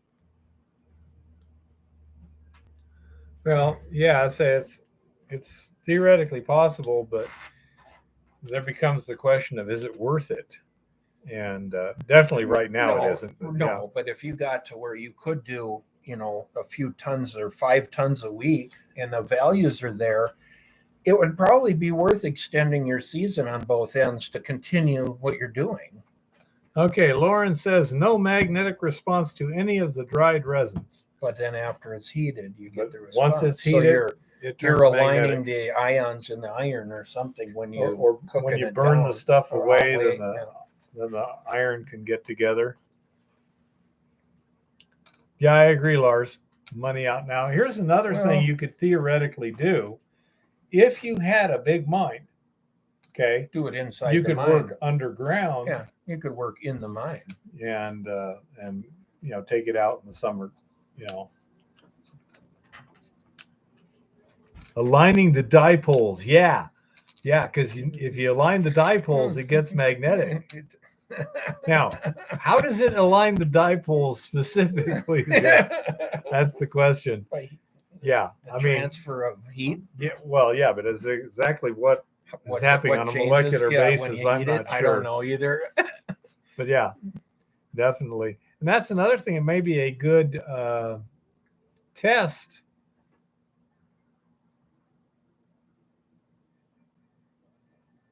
Yeah, do those coils act as coils or do they just act as wires? I'm thinking. It's going to be batched, Jeff. No, the gold particles will not preferentially head for the bottom. No. They're way too small. No. The material it's in is bigger than the gold particle. Yeah. Metal of aluminum hat just peeked around. Yeah. Yeah, she's coming on, guys. And then, like I say, when we come back, we're going to just get into some characteristics of ore deposits and stuff. So I hope you can stick around for that. And we'll turn it over to Eva here. And I will try to keep it short so we can get back to mining rather than regulations and weird stuff. All right. Hi. Zioxio, we most definitely can talk about them, whatever the heck they are. Hi, Chris. Ooh, now it's windy. Yeah, and Joe Biden's sign language interpreter for comic relief back here. So, in the news, Well, at least in the mining news. We're going to ignore the other news because the other news is like seriously depressing. Not to mention it would probably get me banned from YouTube if I mentioned most of it. LME introduces 15% daily price limits for all metals. Not content with merely price controlling nickel, which, by the way, seems to have had another $5,000 a ton or so wiped out of it this week. It's getting really low. Now they're going after everything. Wow. The London Metal Exchange said it introduced daily price limits for all its metals and would commission an independent review into the events that led to the chaos in the nickel market last month. LME has bought in 15% upper and lower daily price limits for all its physically delivered metals plus cash-settled cobalt, it said on Monday. The exchange suspended nickel trading on March 8th after prices spiked more than 50% to hit $100,000 a ton. Activity resumed on March 16th when it launched daily price limits and the provision of over-the-counter metal trading data for the first time. The price surge was blamed on short covering by one of the world's top nickel producers, China's Tsingshan Holding Group. The LME said the large short positions originated primarily from the over-the-counter market. The exchange also said it wanted to introduce over-the-counter trade reporting across the board and that a first step was to extend the provision of OTC daily position reporting, as is now implemented for nickel, to other metals. The LME said it welcomed an announcement by British financial regulators who said on Monday they would review the way the exchange handled the halt in nickel trading last month. It added it would also commission an independent review of events leading up to the trading suspension in an attempt to prevent a repeat of such a situation. Oh, how nice of them. So they welcome a review. One has to wonder how many of them actually have friends, spouses, children, or are on the review panel themselves. One has to wonder with these people. I mean, seriously now. The metals world agonizes over war, but keeps buying from Russia. Oh dear. Last month, 13 copper industry representatives at the London Metal Exchange, wow, these guys are popular, were asked whether Russian metal should be blocked from its warehouses. 10 of them said yes. But when advisory groups for nickel and aluminum discussed the same question, the general consensus was no. The LME, which is the ultimate decision maker, really now, says it won't take action that goes beyond government sanctions, which so far have left most of the metals industry untouched. But the behind closed doors discussions reflect a wider angst over whether to keep buying from Russia, as the industry weighs the stigma from the war against its own commercial interests and the fact that vital metals like aluminum and copper were in short supply even before the invasion of Ukraine. For now, Russian metal is largely still flowing to the world's factories and building sites. Many traders and fabricators who buy from Russian companies are tied to pre-existing purchase deals that can extend over years. And commodities merchants have a well-earned reputation as buyers and financiers of last resort when others have long backed away. Still, a growing number in the industry say they won't take on new Russian business, and some are actively working to disentangle themselves. That's making it ever harder for Russia's metal producers to sell whatever output's not already contracted and may ultimately force them to cut production if there's no change by the time long-term deals come to an end. For the LME, the risk is material mined in Russia starts piling up in its warehouses because it has nowhere else to go, creating dangerous dislocations at the nexus of the global metals trade. We see from our customer base there's hardly any interest to buy Russian metal if they can avoid it, and they can, said Rolling Herrings, Chief Executive Officer of copper giant Arubis AG, which is represented on the LME Copper Committee. If the metals flow to the LME instead, then you have this phantom stock which has an influence on the market because it shows high stock levels, but nobody wants it. The question is, what happens to Russia's metal exports is a vast consequence to global markets. It's a key supplier of palladium, nickel, aluminum, steel, and copper. Prices for all those metals set new all-time highs in March, though steel is the only one to be the direct target of sanctions so far. Aurubis, Europe's largest copper smelter, is trying to get out of its contracts for Russian supplies and is in favor of sanctions against metals, Herring said in an interview last week. I believe in the end, whatever money we pay will end up in the wrong pockets, he said. Norwegian aluminum company Norsk Hydro ASA said it was taking the minimum possible under its contracts with Russian companies and was aiming to reduce it further. There are still buyers for now, even in Europe. Russian metals producers like MMC Norilsk Nickel PJSC and United Co-Rusal International PJSC tend to sell on an annual or multi-annual basis deals to big industrial groups, and for the most part, these contracts are still being fulfilled, according to people familiar with the matter. Traders like Glencore PLC, which has a deal to buy aluminum from Rusal until at least 2024, and Trafigura Group, which has a long-standing relationship with Nornickel, are also fulfilling contracts in Russia. Still, there are big challenges. Most container shipping lines have stopped calling at Russian ports. There are still ships moving? Looking at the maps around Shanghai, one has to wonder about that contention anyway. Precious metals like gold and palladium are typically sent to Switzerland or London by plane, but most flights out of Russia are now grounded.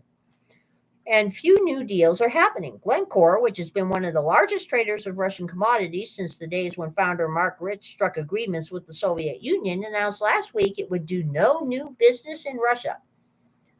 So they were willing to do business with commies. Very interesting. The mental gymnastics behind that, I'm rating them a 10 there. Traders say it's nearly impossible to find banks willing to finance new purchases on Russian metals, even in China, the world's biggest metals consumer. This is where the debate over the LME comes in. Producers generally prefer to sell their metal to end users, but delivering onto the exchange is also an option. Buyers on the LME don't know whose metal they'll receive until contracts expire. Those arguing for a ban on Russian metal say that's a risk the country's producers could dump large volumes of metal into LME warehouses to raise cash quickly. If it becomes clear LME stocks were dominated by Russian metal no one wants, the exchange's contracts could be priced differently from the rest of the global market. Now, wait a minute. They've already instituted across-the-board price fixing, so, yeah. Okay. Already, Trafigura has been delivering Russian copper to LME warehouses in Asia in recent days after failing to sell it in China, Bloomberg reported. The two copper committee members who voted against the ban, representatives of China's Minmetal and IXM, a trading house owned by China Molybdenum Company, argued it wasn't the LME's place to impose sanctions, and doing so would disrupt an already febrile market. A third, from French cable maker Nexans SA, abstained, according to people familiar with the matter. People, not just one. People. The LME committees only have an advisory role, but the exchange is also wrestling with the issue. Chief Executive Matthew Chamberlain told Bloomberg TV the LME wanted to make sure it can't be part of financing any type of atrocity and was in talks with governments. The LME has said it will not impose restrictions on Russian metal that go beyond government sanctions. Still, any move by the US, UK, or EU to target Russian metal flows would probably lead to the exchange to block new deliveries. On Friday, the LME made the largely symbolic decision to ban deliveries of newly exported Russian aluminum, copper, and lead from its warehouses in the UK in response to a new import duty imposed by the UK government. The Western world is going to have to work out ways of using less Russian metal, said Duncan Hobbs, research director at metals trader Concord Resources Limited. We will see some redistribution of trade flows as a result of what has happened, even if the fighting stops tomorrow. Really?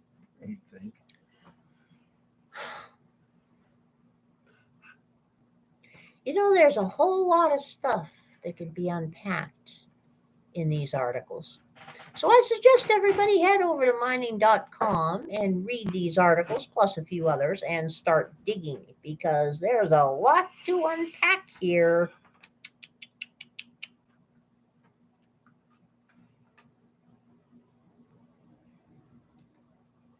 Biden Wow, is he still alive? Biden invokes Cold War powers to boost EV battery production. Okay, let's see what Lord Malarkey's up to today. The Biden administration announced it will invoke Cold War powers to boost domestic production of materials for batteries needed to power electric vehicles and the transition to renewable energy, a move intended to improve U.S. competitiveness in a market dominated by China. The decision adds lithium, nickel, cobalt, graphite, and manganese to a list of items covered by the 1950 Defense Production Act. It's the same authority used by former President Donald Trump to spur mass production during the pandemic and Harry Truman to make steel for the Korean War. This could help mining companies access $750 million under the Defense Production Act's Title III fund. A senior administration official said industries supported by large capacity batteries, including transportation and the power sectors, account for more than half of U.S. carbon emissions. The move also illustrates the tightrope President Joe Biden walks on this issue. Considering the man can fall up a flight of steps multiple times in a light breeze, I doubt he's walking any tightropes anywhere, okay? His handlers might be. I don't know about him. On the one hand, climate change activists, environmentalists, and indigenous groups oppose many mining projects due to the impact on water supplies in nearby communities. On the other hand, the U.S. would need a colossal increase in domestic mining projects to begin providing even a fraction of the metals and materials that will be needed to supply the oncoming wave of electric vehicle production. The clean energy transition cannot be built on dirty mining. Lauren Pagel, the policy director of the environmental group Earthworks, said in a statement. Earthworks strongly opposes the employment of the Defense Production Act to bolster mining because it adds to the generational trauma experienced by mining-affected communities, particularly indigenous communities. Invoking the act provides key funding for existing operations, productivity and safety upgrades, and feasibility studies, but won't give the mining industry a tool it's been clamoring for, an expedited process to dig ore out of the ground. Mining industry groups argue it takes 7 to 10 years to get a mine up and running in the United States. That's compared to about 2 to 3 years in neighboring Canada, according to the National Mining Association. Meanwhile, the Senate Energy Committee, whose chairman is West Virginia Democrat Joe Manchin, convened a hearing Thursday on producing critical materials domestically. Manchin repeated his view the reliance on foreign countries for materials needed for electric vehicles is a reason why he wants to give equal treatment to boosting hydrogen vehicles. I wonder how much the hydrogen lobby's paying him. Must be a big sum of money there. He's also suggested using the Defense Production Act to accelerate final approval of a natural gas pipeline from West Virginia to Virginia. Manchin and Alaska Republican Senator Lisa Murkowski have both backed using the act to boost production of these materials in hallway interviews with reporters at the Capitol this week. Lithium Americas Corporation, which runs a project in Nevada, rose 4.5% on Thursday, while shares of MP Materials Corp., the sole U.S. company that produces rare earth metals needed for electric vehicles, rose 3.4% in New York trading. Well, now, again, there's a lot to unpack here. It seems that Lord Malarkey actually was paying some lip service to a few things. Not that I believe him. And here is an interesting counterpoint to this that is taking forever to load, but U.S. Senator says Defense Production Act won't move needle without fixing mining permitting. Wow. Yep. A voice of reason has arisen out of the Capitol building. This doesn't happen too often. Let's see what this yo-yo is saying today. Invoking the Defense Production Act is unlikely to result in a meaningful increase in U.S. production of critical minerals without fixing mineral permitting processes, according to Senator John Barrasso. Wow. Okay. A ranking member of the Senate Committee on Energy and Natural Resources. The administration is talking about using the Defense Production Act for minerals. Unless the president streamlines permitting, we should not expect to see any meaningful increase in American mineral production.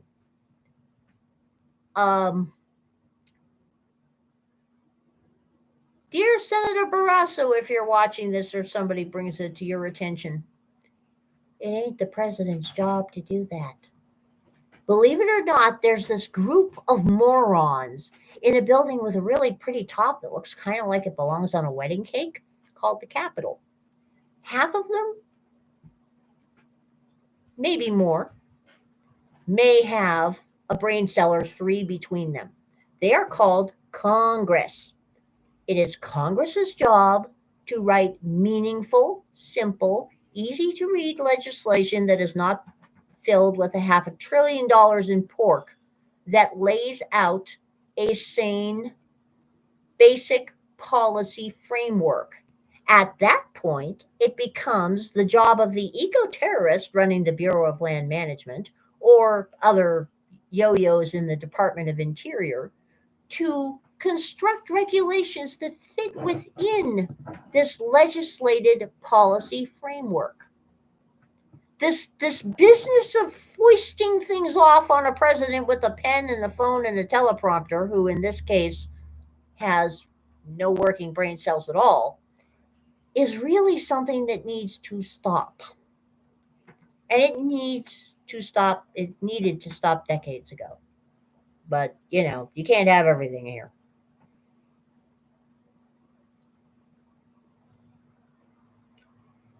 The Republican senator said this in a full committee hearing Thursday to discuss the challenges in domestic mining and processing of critical minerals. Despite his climate pledges, President Biden has done nothing meaningful to boost American mineral production. Did this dude actually expect Biden to keep any ostensible promises he may have made that were positive? I don't recall Biden ever making a promise of that sort. But then again, whenever I listen to Lord Malarkey and his pronouncements from the albino McMansion, I flip them 180 degrees because that's going to be closer to the truth, okay? In fact, the Biden administration has only made it more difficult to access minerals here at home in America. Well, derp. No shit, Sherlock. In March of last year, the U.S. Forest Service, those people, rescinded an environmental impact statement for a land swap necessary for a major copper mine in Arizona. Oh, Lord, I hope it wasn't Rosemont. I'm sure it was. It probably was. Rosemont's going to walk at that. We'll get to that in a minute. Then in August, the Bureau of Land Management proposed withdrawing 10 million acres in Wyoming from mineral exploration. The list goes on, said Barrasso, who went on to mention more canceled projects. In January of this year, Interior Secretary Haaland canceled leases for a new nickel and copper mine in Minnesota. And last month, the Department of the Interior said it would withdraw a right-of-way for a road necessary for a new copper mine in Alaska. The department also proposed designating critical habitat for a flower that complicates the permitting of a new lithium mine in Nevada, he said. Yeah. In other words, there are zero surprises here. Senator Barrasso was right about one thing. Permitting is 99% of our problem, which leads us back to poor Rosemont Copper. And I'll look it up later, but just Tucson's luck, Rosemont Copper was the one that the Forest Service decided to come down on. But I try to explain this to people all the time. And some of the people I try to explain this to are my fellow silverbacks over on Wall Street Silver on Reddit. Because these people are smart enough to know you need to have sound money in your pocket, cold hard cash, silver, gold, and some mining stocks. And by the way, Hecla is a very good mining company. Bear and I were most impressed with their statements and their prospectuses and things. I try to explain this to people because people are afraid that if the price of silver goes up over $50, and currently consensus of opinion among sane financial minds is we should see a minimum of 30, a floor of 30 that holds by the end of the year for silver, and a floor of 2,000 that holds by the middle of the year for gold. Okay, so things are looking bullish here.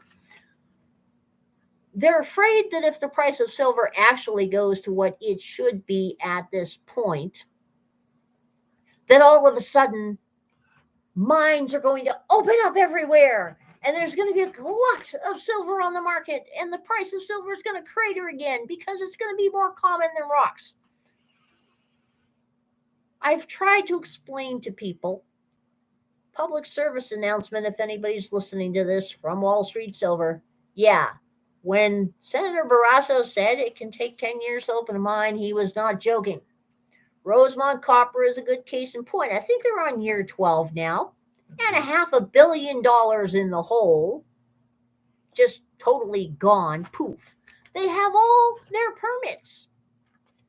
They have been the subject of rolling lawsuits by random environmental groups and non-governmental organizations from all over the place that keep getting thrown out of court, but they have to keep going to court to defend their permits and keep their permits.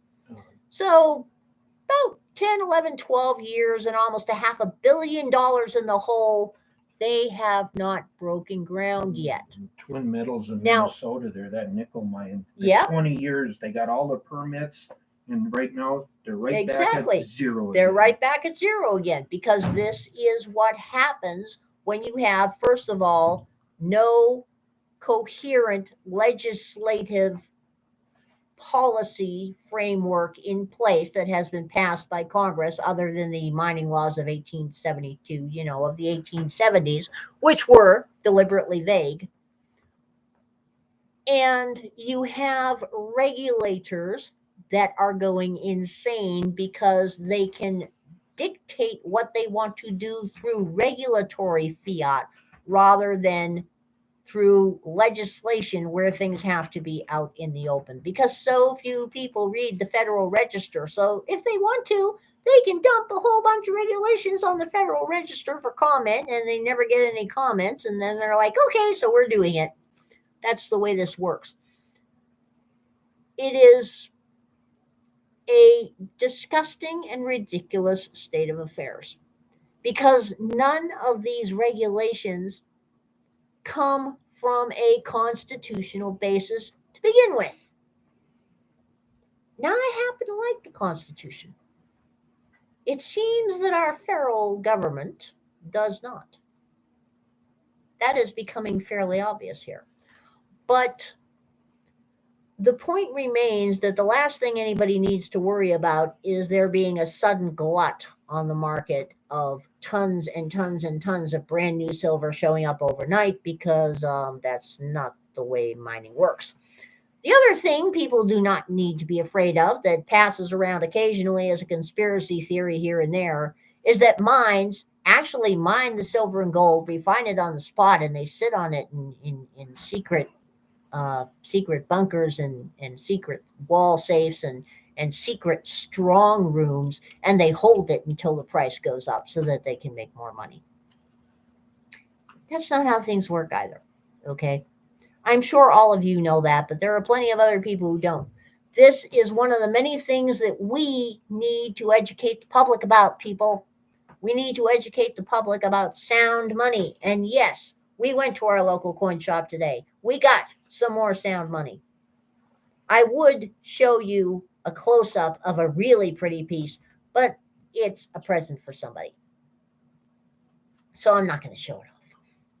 But it's really, really pretty. Okay. I mean, it's just so cool. Cool. We need to educate people about our industry. Our industry is mining. Whether you're a weekend prospector with a metal detector looking for a pretty nugget that you can make into a necklace for your wife, or you're a weekend miner that has a mining claim and you just go and you pan a couple of $100 there, over the course of a month, and you put it in a nice little glass vial and you say, this is my gold that I got from my claim, or you're people like us, or you're professionals like Jim, and not just people like us. This is our industry.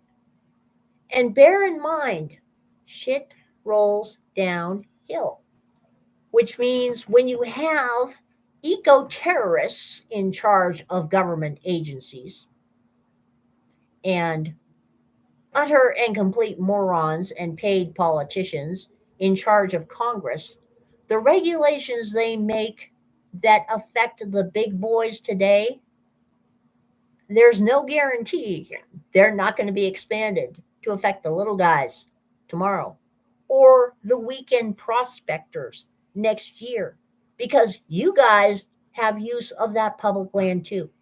These people are once again doing everything they can to steal our public lands. This is not acceptable, okay? It is time for everybody to get proactive and start fighting for real money. Certain people in the world, whose name we will not mention, but begins with a V and has a P, and he's in the middle of a really messy situation right now. Certain people in the world are actually making noises about a gold standard. Those are the kind of noises that leaders in this country should have been making in 1972 after Richard Nixon was gone, or 73 after Richard Nixon was gone and had resigned because he was not a crook. He was a lot of things. Because his decoupling of the dollar from the gold standard was supposedly temporary. Now, I don't know about you, but 1971 to 2022 sounds to me like about 51 years. And 51 years does not sound to me like a temporary thing. Life is going to get very, very odd in relatively short order. So let's take a look at a few other things here. Currency wars center on Russia's gold. And I suspect that Mad Vlad has more gold than anybody knows he has, okay? In response to Russia's war on Ukraine, the US and G7 countries have launched a currency war against the Kremlin. Really, really stupid move. Sanctions imposed on the Russian central bank have effectively blacklisted the country from the US dollar-dominated global financial system. Now the Biden administration is attempting to prevent Russia from using gold as an alternative medium of exchange, as if it's anybody's business. Last week, the Treasury Department declared U.S. persons, which I think we're U.S. persons here, are prohibited from engaging in any transaction, including gold-related transactions involving the Central Bank of the Russian Federation, the National Wealth Fund of the Russian Federation, or the Ministry of Finance of the Russian Federation. In recent years, Russia has significantly increased its gold reserves. They've also significantly decreased their holdings in U.S. treasuries, by the way. In case anybody missed the news on those, just as an aside note here, they went inverted like sometime this week, and the graphs are looking really, really ugly right now. It currently possesses the fifth largest stockpile in the world, worth an estimated $140 billion. I believe that is on the low side. U.S. officials want to prevent Russia from selling gold in order to fund its war machine, but Russian officials seemed more inclined to take gold in lieu of dollars as payment in international trade. Smart. Russia declared that unfriendly countries, which at the moment seems to be about half the world, the half the world that is supposedly the first world, everybody else has no problem, must now pay for Russian gas and other products in rubles or gold, a move that boosted the value of the beleaguered currency. Moscow is even considering adopting Bitcoin as an alternative means of payment in international trade, according to reports. If they want to buy, let them pay either in hard currency, and this is gold for us, or pay as it is convenient for us. This is the national currency, Russian rubles, said Pavel Zavolny, chairman of the Russian Duma Committee on Energy. Zavalny is also encouraging China to de-dollarize and switch to settlements in gold, rubles, or yuan. China, India, and the Far East are pivotal players in the global currency wars. If they opt out of the increasingly expansive U.S. sanctions regime, a new bipolar monetary order could emerge. Global confidence in the Federal Reserve note dollar as the world currency is rapidly eroding. Really? I hadn't noticed. If the U.S. can suddenly declare that it's freezing the dollar assets of a major foreign central bank and banning their gold from circulation, a lot of other countries will be worrying they might be next to get blacklisted. They will naturally want to have a plan B in place. It is impossible to predict exactly how the erupting currency wars will reshape the global monetary system. One possibility is gold will play a much more prominent role than before. Ever since the U.S. rescinded gold convertibility in 1971, the fiat dollar standard has been enforced, backed implicitly by oil and the promise of Saudi Arabia and other OPEC producers to accept the dollar as payment. The petrodollar is now at risk of losing its hegemony. While the U.S. has historically been able to use its financial and military might to keep Middle Eastern countries in line, it may be overplaying its hand and trying to force the entire world to shun Russia. As with waging any war, however justified it may be, there will be blowback. The overt weaponization of the financial system against Russia will result in counterattacks directed at the Federal Reserve note. A currency's value cannot be maintained through force alone. Plenty of dictatorships throughout history have gone down the economically ruinous path of hyperinflation. Yes, they have. All in all, things are looking a little bit bizarre in the financial world at the moment. The stock market, of course, is still absolutely oblivious to reality and is often its own little la-la land casino type action going on. The bond market is getting a little bizarre because the bonds are inverted at the moment, which is never a good sign.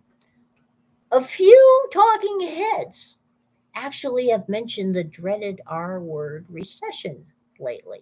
Of course, they're saying that it's only a potential for a recession and a potential for stagflation. And they're still trying to politely ignore the whole inflation thing that's going on. Meanwhile, China has Shanghai effectively entirely locked down, and things are piling up over there in a ridiculous fashion. Large portions of the world's bread baskets are in drought or getting lower rain than they should be getting, and that includes parts of Montana, by the way. Fertilizer prices are through the roof, and the countries that produce the fertilizer that we import, which, by the way, 85% of our fertilizer is imported, 85%, are freezing exports because they need it and it's too darned expensive to produce. There are rumors that some food companies, commercial canning facilities, etc., in Belgium may decide to cut back on their hours or cut back on their production due to dramatically rising costs and shortage of supplies. In Germany, the Germans woke up this morning to discover that their favorite grocery store chain, and one of mine when I get to a part of America that has it, Aldi, is raising prices on products across the board 20 to 50% over the next couple of weeks. Turkey is in double-digit inflation, and it's going up even higher. Pakistan and a few other places, Lebanon is having problems right now. Sri Lanka apparently had to arrest a whole bunch of people that were storming their presidential palace because food shortages, inflation, energy shortages.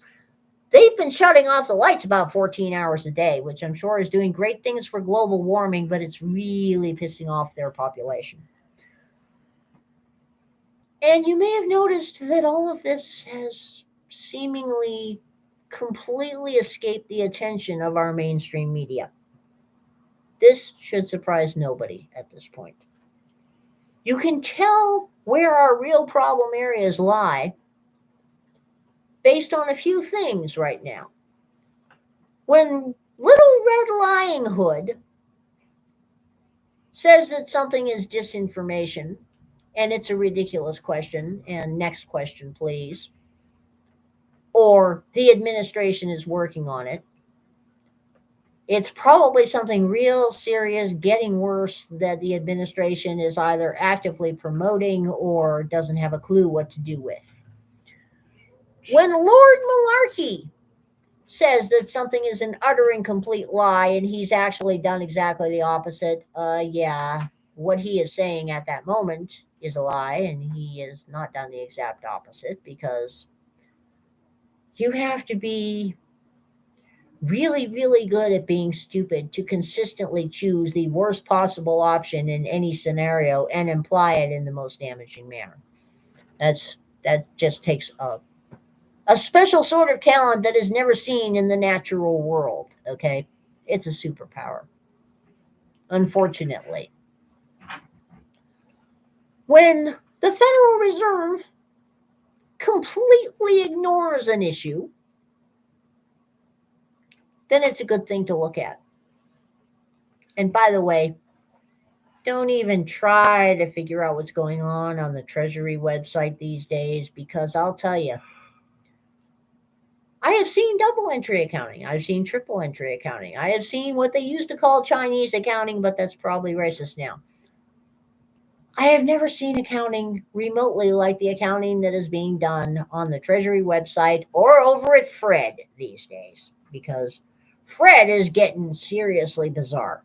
They've never been seen, but they're getting seriously bizarre now. That is for sure. And you might want to go head over to Zero Hedge and see what's up there, because they've been talking about all kinds of interesting stuff of late.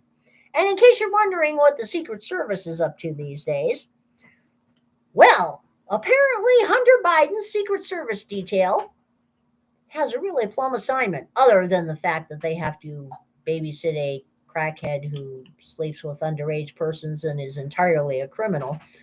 They're renting a $30,000 a month mansion down the road from Biden's Malibu home, because according to the rules, they have to be close to their principal. And that means they had to rent a house. And yes, they had to rent a house at market rate. So we currently have a group of who knows how many Secret Service agents living the high life in a McMansion somewhere in Malibu, somewhere fairly close to Hunter Biden, when they should actually, as far as I'm concerned, be sleeping on the floor in his house on blow-up mattresses. But then again, if they were doing that, they'd see whatever crimes he's committing this week. Bye-bye. Yeah.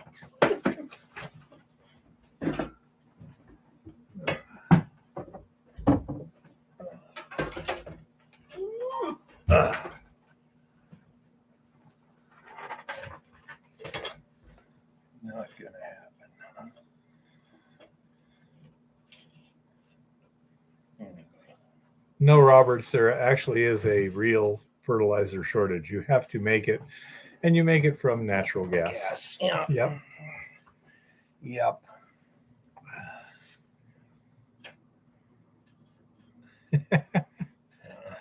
Yeah, Argonaut. It's a racket. Absolutely.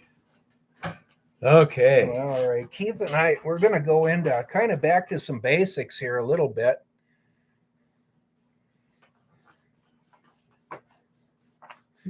And just kind of give you an overview of whether you're in the field as a placer and you're trying to identify possibly, the source of that placer gold, or using hard rock mines to figure out if you can find a placer below it or around it somewhere on the surface.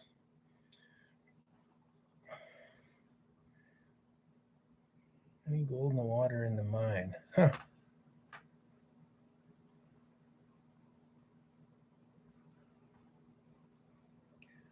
Yeah, it would be unusual to actually have significant quantities of dissolved gold in mine water. It can be, but it's not very common. No. Yeah, Gold Stream, but you guys are locked down or something. I don't know. Yeah.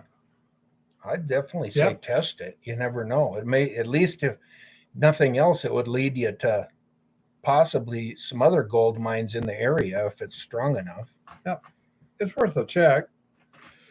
Unless you're having trouble, buying dinner. Yeah. Not that expensive to run a few tests. I don't know if this is going to show up that well on there or not, but I don't know. Let me Well- scoot a little bit. well, stay in here enough to, I'm just trying to. I know he's. we can kind of Lean in. we'll just pick this apart little by little and talk about it. That, yeah. You got to Um, learn. Well, Big. yeah. This is a basic overview, and there's like I said, there's a few guys in here that can throw in their comments and stuff also. But Agreed, Goldstream. like I say, if you're in the field and you're working a placer and you want to know more about the source of that placer, you can work this kind of backwards. Or if you start with some mines, I mean, if you find an old mine, you want to kind of understand, could it have the potential of a placer somewhere below it or in the drainages near it? So it helps to know some of the basic classifications of the mineral deposits in that pursuit, going either way.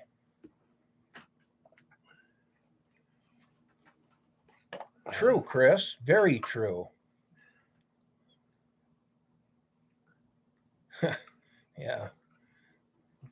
We got the same thing, Goldstream.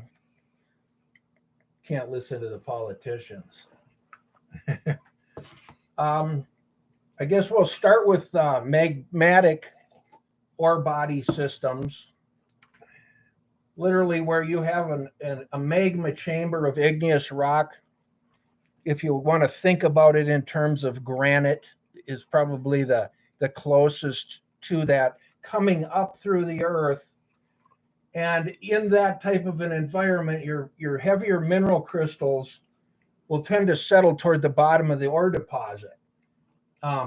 Examples of that are in your copper porphyry, your VMS, lead, zinc, sphalerite, chalcopyrite type systems, nickel, palladium, lithium and pegmatites, and also, of course, having gold in the system.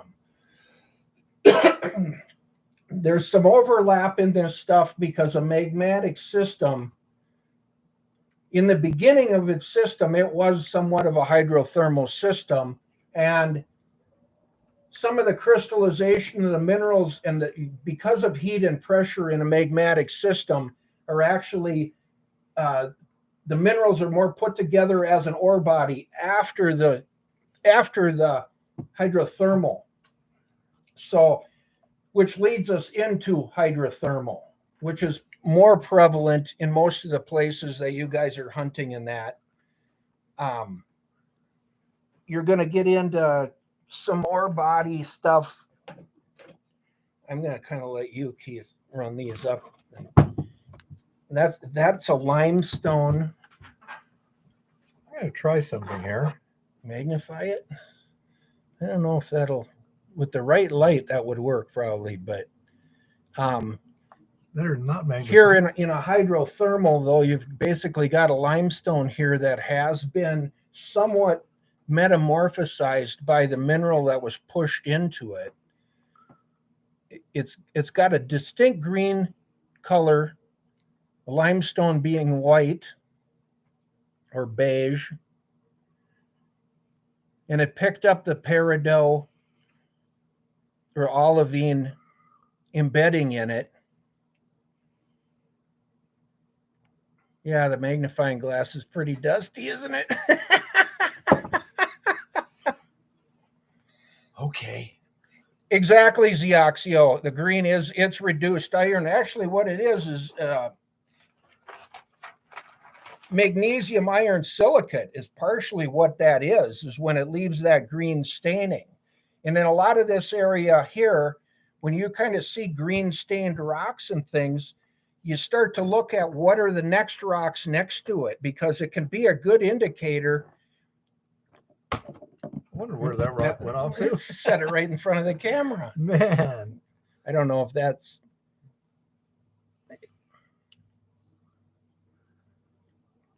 Not too bad. Yeah, Chris, it can be a chromite, but in this case, it's not chromite. It is an epidote, basically, and it's, an iron. But this vein that I happened to find there actually has about a half an ounce per ton of gold in it, and it would normally not be a rock. Dense. Yeah, somewhat marbleized limestone with some quartz intrusive into, quartz coming into it, and then the epidote. So it had the heat and pressure, and it's something that you wouldn't. Most guys, especially inexperienced people, aren't going to look at that kind of a rock as being something to, look at for gold possibly, or silver. In this case, it had very little silver. It does have some chalcopyrite. It does carry some copper within it.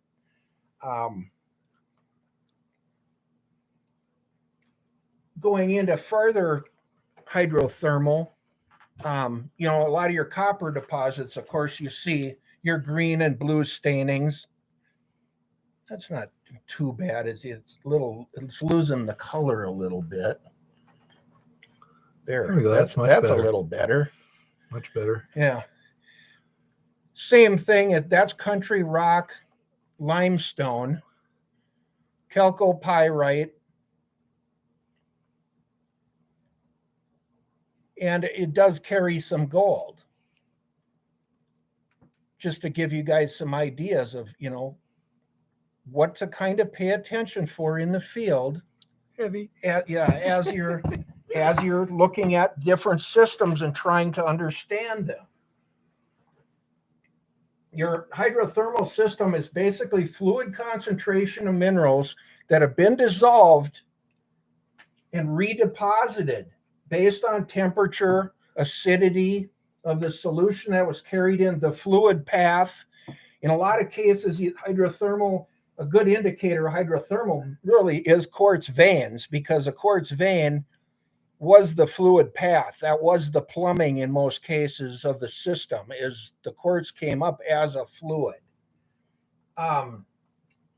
Calcite veins also, and some brecciated vein systems. And I got a pretty good sample from one gold mine that I'm going to be playing with in the future here. I've got assays back. This is a brecciated rock. It's different chunks of rock within what you're looking at. You can see the individual rocks there. So it's kind of like a cemented red rock driveway, basically. Well, this vein happens to be fairly wide. It's got some iron in it. It's got a little bit of chalcopyrite, but it's carrying the assays so far within this brecciated zone have been 1.84 ounces of gold per ton and 4 to 6 ounces of silver, depending on where I took my samples at there. But it's got very interesting characteristics to it.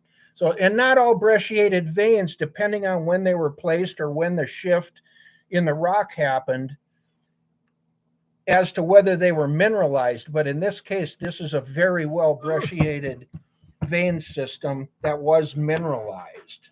That's pretty common to see either vein rock that's been brecciated and re-cemented, or wall rock that's been brecciated and re-cemented. It's a pretty common thing to see in veins. Yep. Pegmatite with amethyst in it. That'd be pretty cool. Well, exactly, Goldstream. It depends on what the host rock are, what the country rock is. But it's things to pay attention. Basically, that's only why I'm going over some of the basic stuff. It's things to pay attention to when you're in the field, that if you start to identify, the country rock, in this case, like this brecciated zone, is some really, really white limestone. And suddenly, by digging around on the white limestone, which the whole, I don't know, probably 50 acres is just kind of an ugly beige white limestone. It's just boring. Yeah. But you start digging around on it, and here we come up with this brecciated vein that's a little bit redder, a little more iron stain to it. And it was a fairly wide zone, like 8-foot wide zone. And it's like, let's cut across that and start sampling. Sure. And then move ahead and uncover some more and sample again. And I think in the future, Keith and I, we're going to try to get in the field one day too, just to do some more stuff on sampling ore dumps or systems. Sure. Because I think that's of interest to you guys.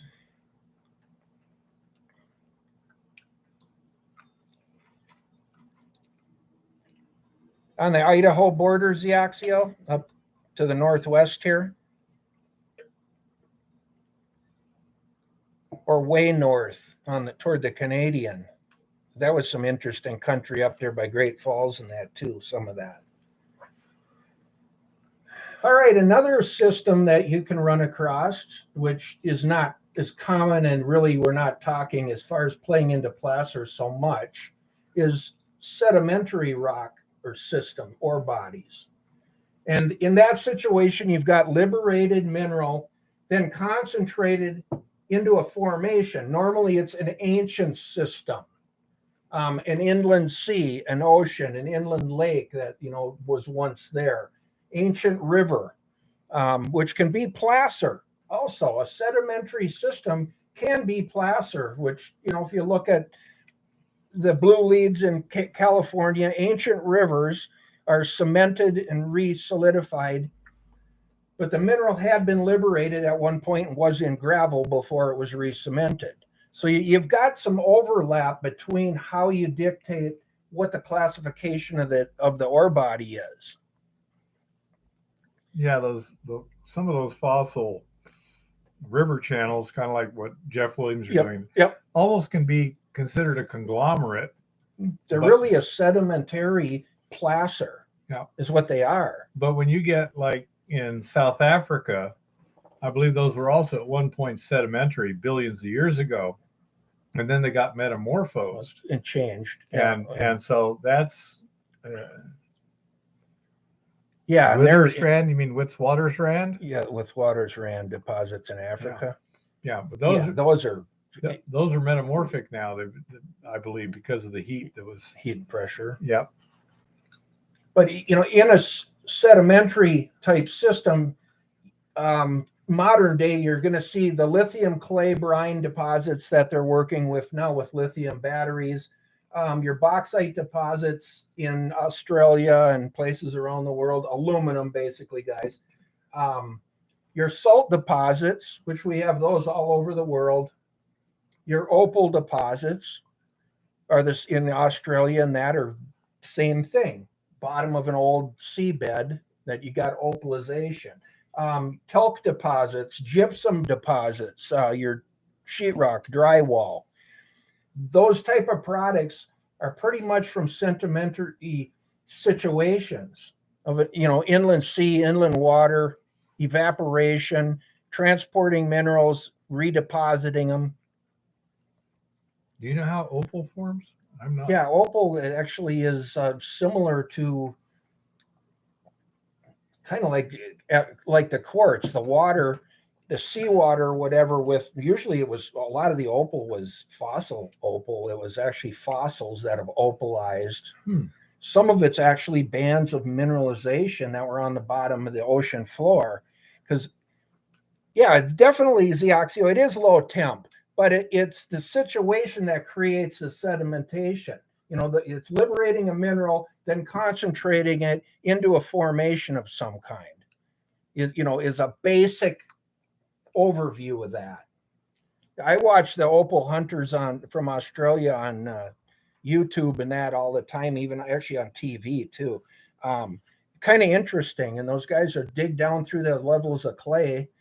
Those are ancient inland oceans. I've seen gold and opal matrix. It is gorgeous. I mean, there's some really cool things that.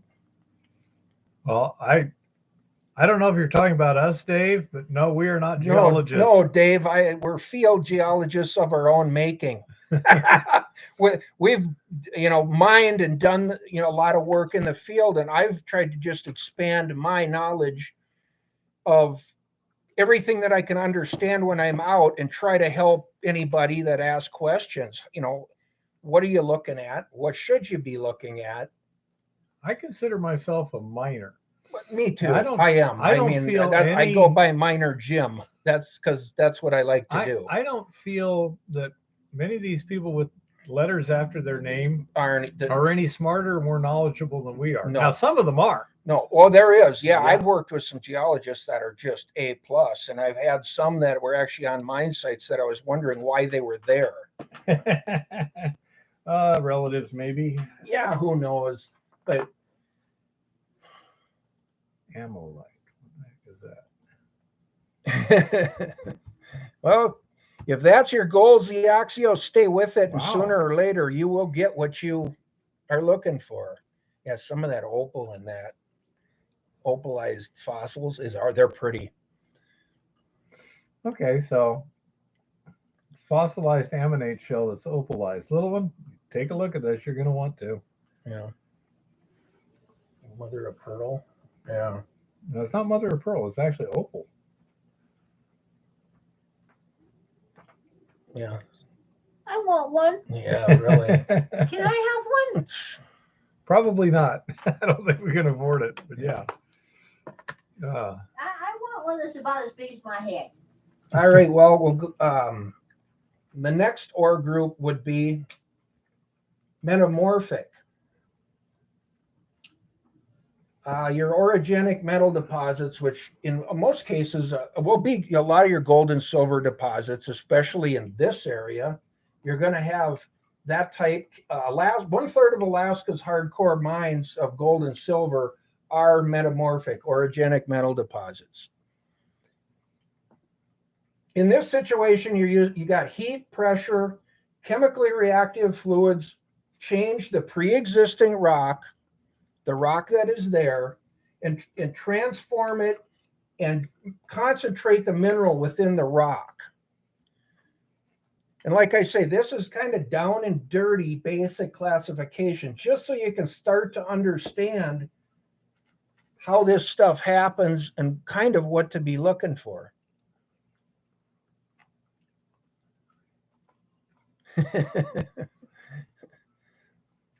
Yeah, Dave, at that point, it's look for better ground. Well, this is a really good few grams. Yeah, it'd have to be more than just a few grams. You definitely want to be somewhere in that, a 2 grams per ton, or at least a gram per ton. That'd be $60 a ton, I guess, somewhere around there right now. I don't know if he's talking about gold or amolite. Oh, it could be. It looks real pretty. Yeah, no, there's some really neat stuff if you start to dig around and look around for things that you could do or go hunt. Gold, yeah, a few grams. That's enough to make some money. Make some money, because that's over $100 a ton. Yeah, that's good grade for placer. Oh yeah, placer you could get by with $20 a ton, or somewhere right in there. Huh. Well, each and every one of these different systems or deposits can create placer. That's the other thing here. So if you're hunting placer or you're working in placer, if you want to start to try to understand where it came from, these are the things you want to start looking for. You're right. I screwed up the math there. Oh, ouch. That would be a little shy. 0.06. Yeah.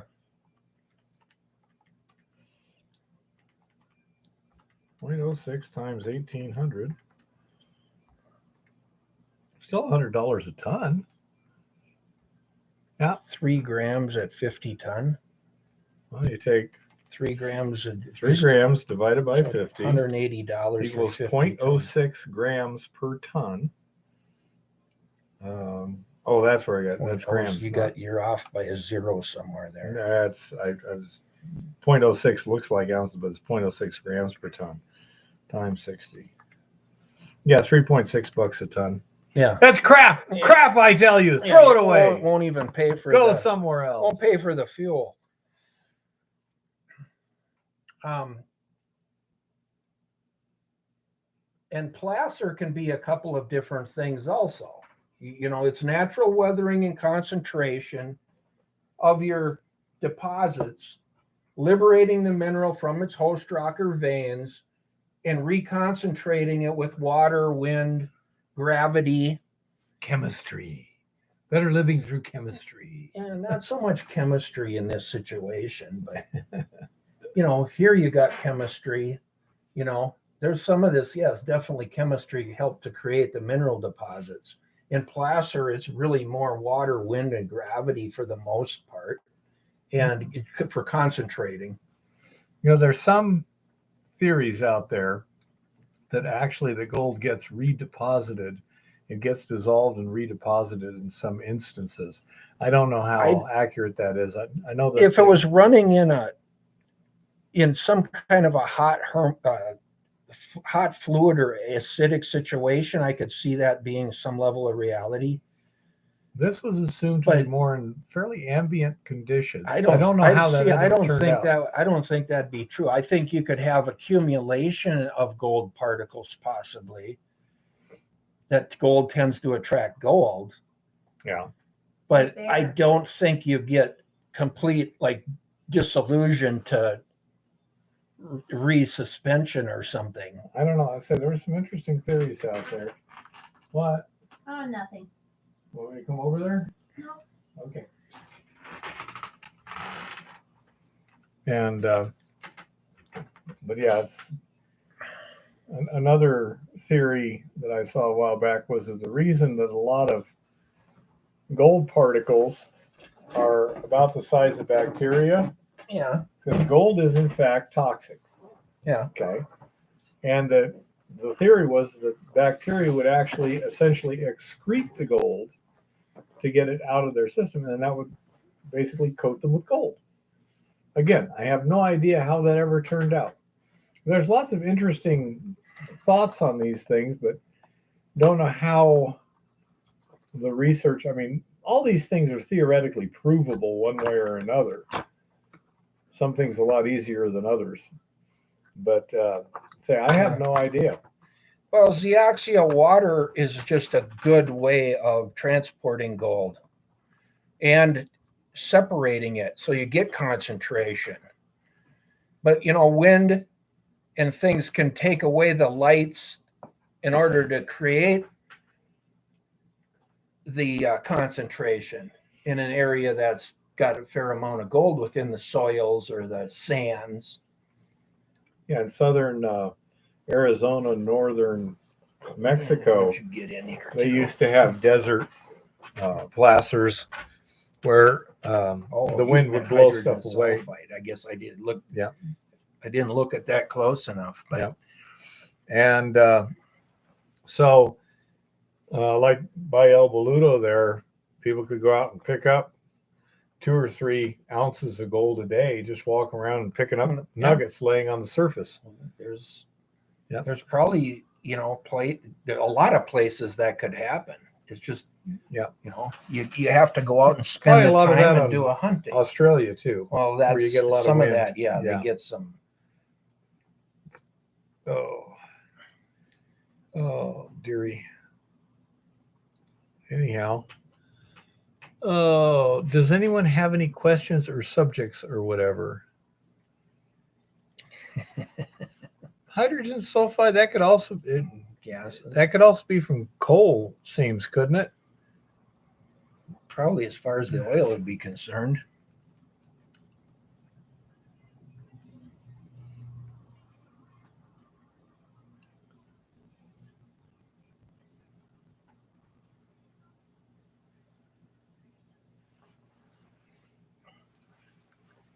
Yeah, interesting, Jeff. Yeah, that's the thing. I think there's, like most situations, it's more complicated than people think. But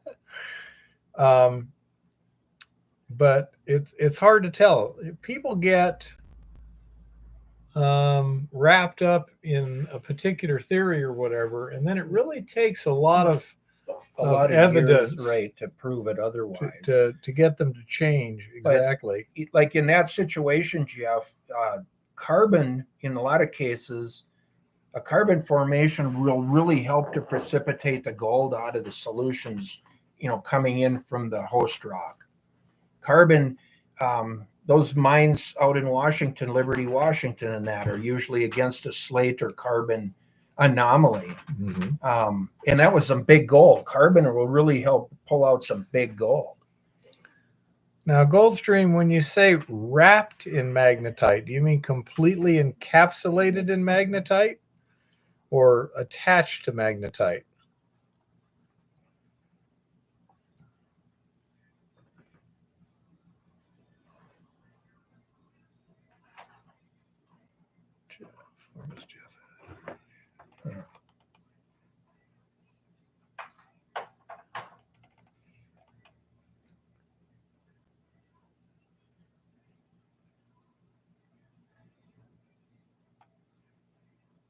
Okay. So that's my question, because I mean I can see attached to magnetite fairly easily. Wrapped in the magnetite would seem to indicate, yeah, okay, intergrown is one thing, but if it was completely encapsulated by the magnetite, that would be pretty interesting. Wrapped in pyrite. Yeah, we got some interesting rocks here. Yeah, those are nice little samples there. Oh. And Scott sent me some stuff from northern Arizona. Let's see how well this shows up. Certainly see the glitter there.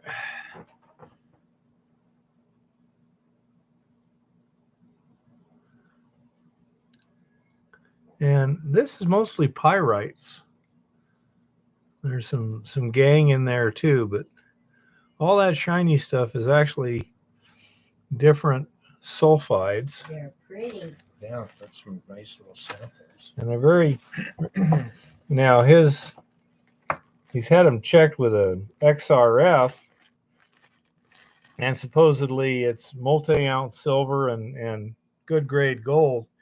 I personally have a certain amount of skepticism when it comes to XRF.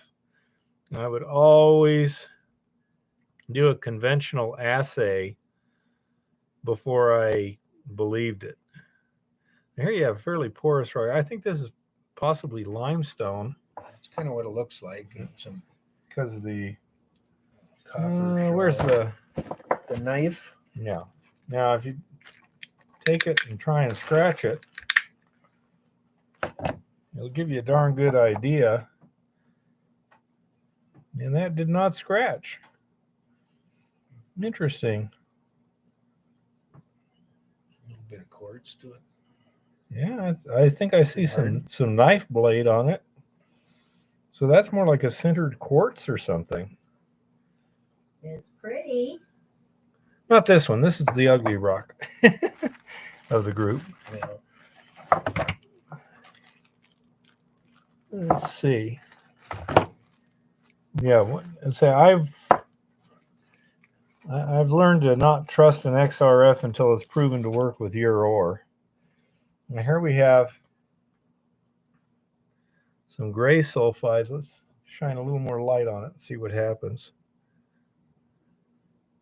Yeah, it's really hard to see, but there's actually a lot of shiny surfaces there. But they're not glittering using this technique. Interesting. Oh, man. Need the audio visual department. No, you're right. There's the Oxio. XRF is not the answer for gold on its own. As far as the other indicator minerals, it can be pretty good, but as far as gold by itself, not a good indicator. Huh. I can see why, Zeoxio, because it can lead them astray. Yeah.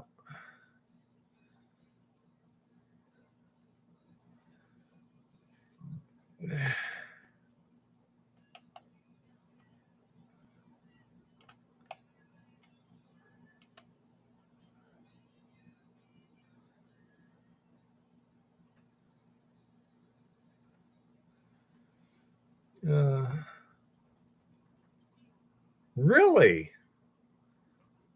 Zeoxio says that XRF will detect some atmospheric gases as metals. Wow. Well, good for you, Zeoxio. Now I know someone to ask. Can borax be used as a flux? Well, yes, it's a very common flux or a portion of the flux. Cleaner. Yeah, it likes to dissolve a lot of things. The flux we're using for the resin has borax, soda ash, and silica in it. And the borax is a pretty good solvent. It also really sucks when you get that flux on your kiln floor. Yeah. It tends to eat things up. I'm trying to come up with a more resistant kiln floor. That's what what's his name, Lars is trying to do, is come up with basically an insert you can put in there. Set in there, yep. Yeah. Boraxo, I think, has a few other minor ingredients like scent and such. I mean, you can just buy pure borax too quite easily. 20 miltane. Yeah. And soda ash is also called washing soda. Arm and Hammer. Yeah. Exactly, Goldstream. I don't know, Jeff. I mean, first of all, the iron has to be mobilized in some way to where it can kind of reconfigure in order to line up and become magnetic. But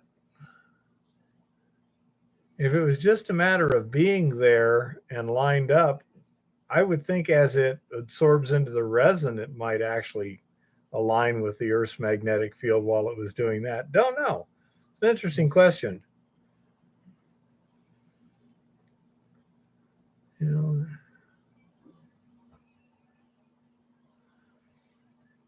oh, I understand, Chris. The question is, why does it get aligned? You know, it has to be kind of remobilized a bit, and apparently the heating does that. So far, the problem is that it tends to crack from the heat. I've tried ceramic and porcelain tile. The ceramic works better than the porcelain, but both of them are pretty sensitive to differences in heat. For example, all I know is when it was sitting on the watch glass, Chris, it was magnetic. You know, you take a magnet, put it next to it, and it just went clunk right to the magnet. I haven't tried actual saltillo, although I have a piece of saltillo. I could try that and see what happens. But like if with the porcelain, I thought, well, this stuff's really hard. It might be even better. When I put the crucible on it and then turned on the heat, it just radiated cracks away from the center. It's obviously that, you know, it's heating from the outside. The center is kind of cooled by the crucible, and wacko, you know.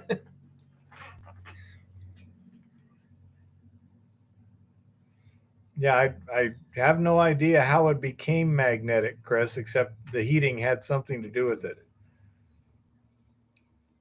You can use grocery store borax. It will tend to fluff a lot. And so you need to take that into account. There will be a lot of expansion as you cook it down. The anhydrous borax is basically the other borax that's been heated to like 1200 degrees or something. And I would agree, Zeoxio. It's a lot more convenient because you don't have to have as much freeboard in your crucible. Right. But yes, that's in terms of use, that's the big difference. The regular borax will fluff a lot. Okay. So the other thing you could theoretically in the oven first and let it fluff there. Yeah, that got some of it, but it still didn't get it all. You could also take it and put a large container of it under heat. You could take like a torch and heat some up and melt it down and then let it cool. But I think anhydrous borax is, I don't know, for a 50-pound sack, like $60 in Helena.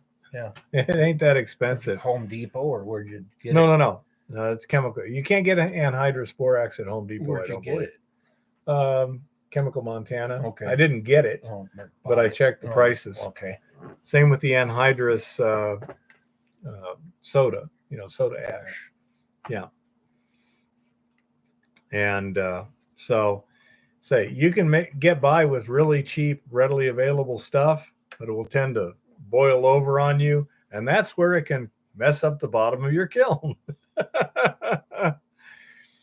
And that's one reason why I like to put a scorification dish underneath the crucible to catch that stuff. It has helped a number of times. Unfortunately, not every time. But for small stuff, they make a patching compound in a DAP tube, a ceramic. Clean up the furnace. No, you just squirt it on the hole. You pry the flux off, and then you just squirt it in the hole. And, it's hilarious. Yeah, Goldstream. The other thing, the other negative about the Mount Baker stuff, as I see it, is it in general is not highly portable. That's reasonably portable, but they built it pretty stout. I mean, from what I can see, it's good. It's good for running. Industrial quality stuff, and as such, it's big and it's heavy. Okay, and so for testing and things like that, you're spending a lot of money and you can't move it too well. For a production setup where you're going to be sitting there year after year, I would definitely consider it. Yep.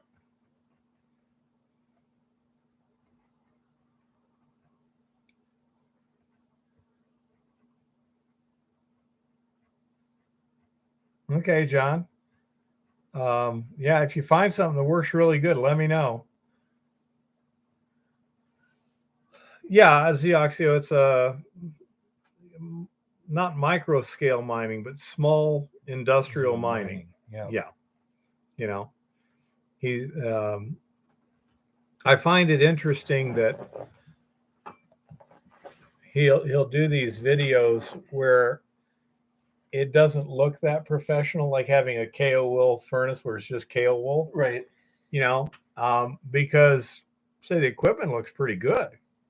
And I would want to try and maintain a certain image when I was doing stuff like this. But that's just a promotional thing. He's doing it. Yeah. Who else is doing that? That's the thing.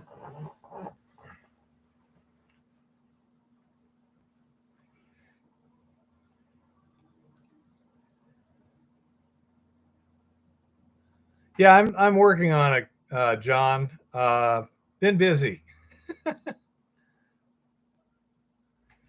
I've got so many things going on, including healing up that I've been doing, which is going quite well, by the way. I just have to be real careful. Say the next couple of weeks are going to be tough because I'm going to be moving some heavy stuff. Well, that's where you just got to think before you start exactly yanking and pulling. Before you start stressing. Well, it's like, I've been paying pretty close attention. Like today when we were moving the shielding gas bottle from where we were welding, I'm like, I can roll it out there to the truck, but you're going to have to pick it up. Yeah. You know? Yeah. Don't worry. It don't hang that low. You mean it doesn't? Tighten up a jock strap. I guess.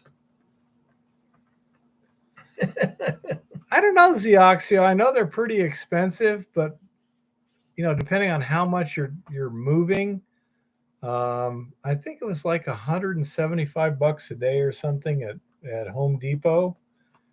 Yeah. And rent a machine. That's not terrible if you're going to be doing a lot of work. You know, you can sit there. In a lot of cases, that's the way to do it. Is maybe get a machine in and dig just for a day or two, and then send the machine back. Just rent it. I will tell Until you you this. can justify having one. I mean, at the point you can justify having it, great. The rubber tracked stuff. Now, I didn't do this because I know better. Don't make tight turns. No. Because it'll pile that stuff up in there's drivetrain, the rollers and the sprocket and stuff like that. Stream died? Not that I can see. Did anyone else see anything? Probably us hesitating, Zeoxio. Rip in peace stream. Still shows it's playing here on this end. Be alive.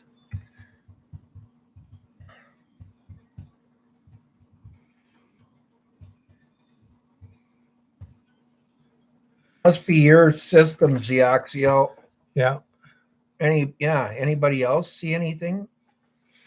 Yeah, because Goldstream says Well, we're getting a he's lot of doing wind fine. here, so yeah, everyone else says it's fine. It must All be right. you, Zeoxio.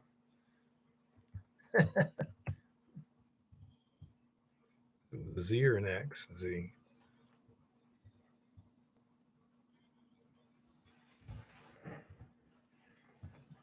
you reloaded it. Now it's fine, huh? Okay. Must have been your system there somehow. I don't know. It's got Isn't electrons. he like over in a storm or something now? Yeah, he's over in Butte, and he said it was white out and windy. Yeah, Well, it was that's almost going to get white here, and then it kind of went back to rain. It's electrons, Zeoxio. They do that. Yeah, They don't like us. They really don't. We've it enslaved them. It and they're has stopped resisting. dead on this end a few times. Yeah, we've had that happen. It's raining in Butte now, says. That ought to be sweet Says as the Zeoxio. temperature drops. Let's see what we got outside right now. It's just blowing, I think. I saw a couple drops coming off. Yeah, the even roof. that ain't too bad, but It doesn't look very wet at all. And there's not much wind either. That sucks to be you, Zeoxio. We're doing fine here. yeah, Gold Stream, it's the same thing here. Yeah, the problem isn't getting to the site, it's getting the permit to do what you want to do. Yeah, exactly. Oh. Yeah, you can put on your ice skates, Zeoxio, in the morning in Butte, and you can work up and down the hills. Well, you can work down the hills easily enough. Working up would be a different story. Because Butte's just like a hill. Yeah, it's pretty much It's pretty much a hill. uppy downy. Yep. That sucked going downhill into a shaft. Oh my goodness. Anyhow, so Yeah, I wouldn't doubt that. well, Goldstream, sometimes it's easier to get forgiveness than permission. Yeah, there's some truth to that. Zeoxia, if you've seen me snowboard, you realize that is wasn't a not good- helpful in some cases. It wasn't a good idea either. It's not helpful in any cases, I'm sure. Oh, if you knew how to snowboard, Zeoxia can probably do it just fine Yeah. because he's one of these young kids. Also bounce when he hits the ground easier. Yeah. He says he's never snowboarded before either. Smelt the evidence. Yeah. You're a skier, huh? Okay. I agree. I like to have both legs independent. When you tie them together, it really limits your options. I don't ski worth a damn either, but I'm better than I am on a snowboard. Yeah, her son, we were up at Mount Baker in Washington. We were going to ski. He'd never skied before. So I was like, what do you want to try? Snowboard or skis? And he's like, I want to snowboard, It's like, so, okay, I'll try it too. It didn't work well. No. How did Dylan do? Did he do okay? Yeah. Okay. You caught on fine. Yeah, I was really You were busy. just hopeless because you're hopeless. Oh, man. I'm hopeless, she said. Let's face it, dude, you're not exactly athletic. You can do plenty of manual labor things, but you don't do sports type things. Oh. You know that. Usually there's a pickup truck outside, John. But hello, in his name's I slay. name I slay, huh? Yeah. Well, Howdy. that doesn't sound nice. Actually, I think it sounds kind of cool. I think that's a deer or something. I can't tell for sure. It might be I don't know. You have to blow it up. I don't know. There's lots of tunnels around here, Zeoxio. Lots of old ones. You bet, Roberts. In his name says, thank you, ma'am. He's evidently been well trained. He's been taught. You're very welcome. Yeah. Welcome aboard. Ask mining questions. Make these people work for a living. Yeah. Night, David. I like Goldstream.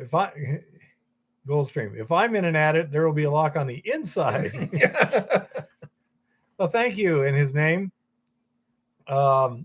We try, and unlike most YouTube channels, I'm not doing it for the internet. I'm doing it because this is what I'm doing, and I'm just kind of recording it and sharing it.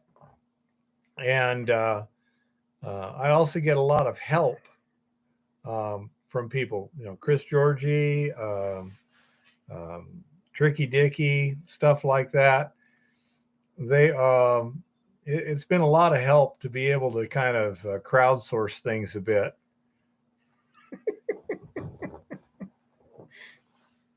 And so, but that's why I have kind of a different format than a lot of people.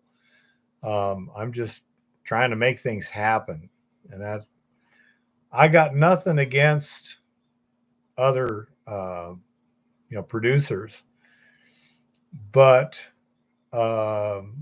it's just not my style. Well, And some people are quite successful at it. yeah, but this Jeff Williams sometimes is really cool. yeah, Jeff is, but sometimes this will really float along based on the input from you guys out there, and that's what makes it kind of fun. Is we got a lot of different people trying to answer questions and coming up with material, and I haven't had time to do any research over there in Butte, Jeff. Again, it's just I've been pretty busy, but that is probably not an excuse. One good excuse, though, is the tail shaft bearing on my truck needs to be replaced. I really don't like driving long distances right now if I can do it. So I'm trying to take it a little easy, but yeah, it'd be nice to go over to Butte for a full day. okay, Zioxio, can you contact me by email? And I can get you some details. I will verify that I can do that with my boss, but I don't think there's a problem. And that would be really great. I would appreciate it, Zioxio. So just drop me a quick email, and I'll respond to that and let you know.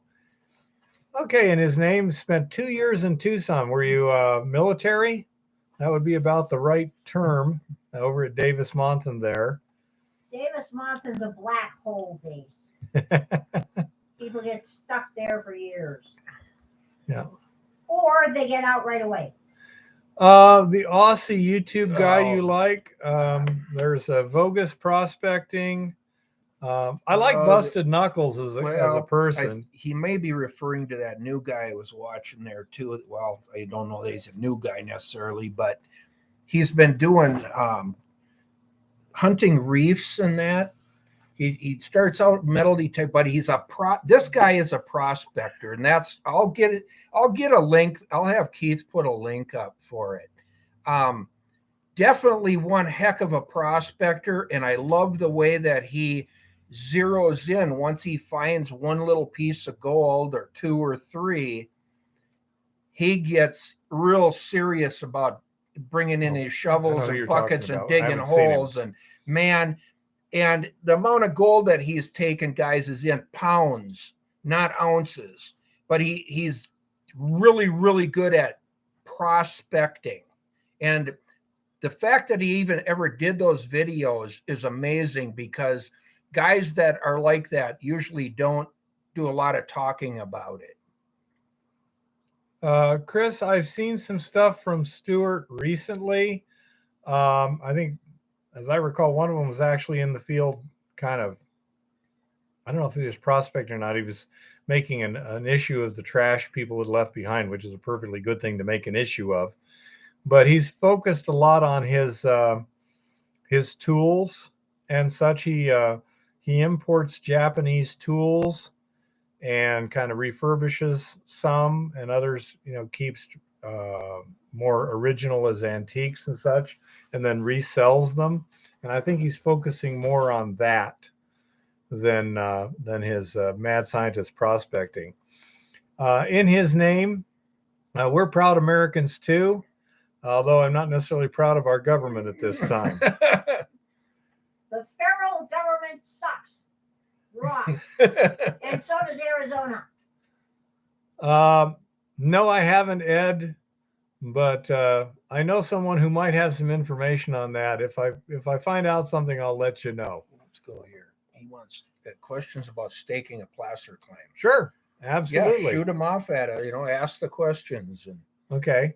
Yeah. What is it? In a little more particular, do you want to know in his name? We got some experts here, mainly him for the placer, but yeah. Brandon Trudeau? No, that would be Führer Trudeau. Lord Malarkey. Not Trudeau.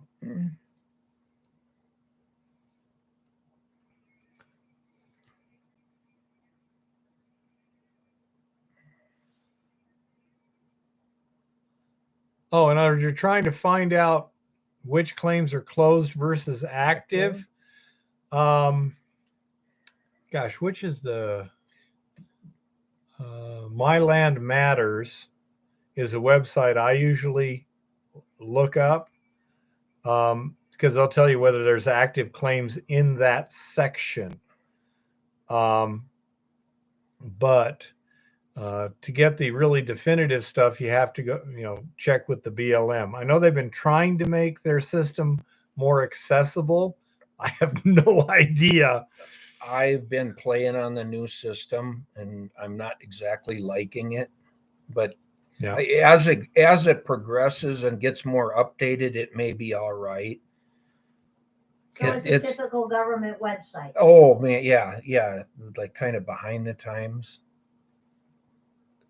I usually will contact BLM directly, talk to one of the land guys or gals, and have them look at, I'll tell them the section and range and the area that I'm looking at and have them give me all the information.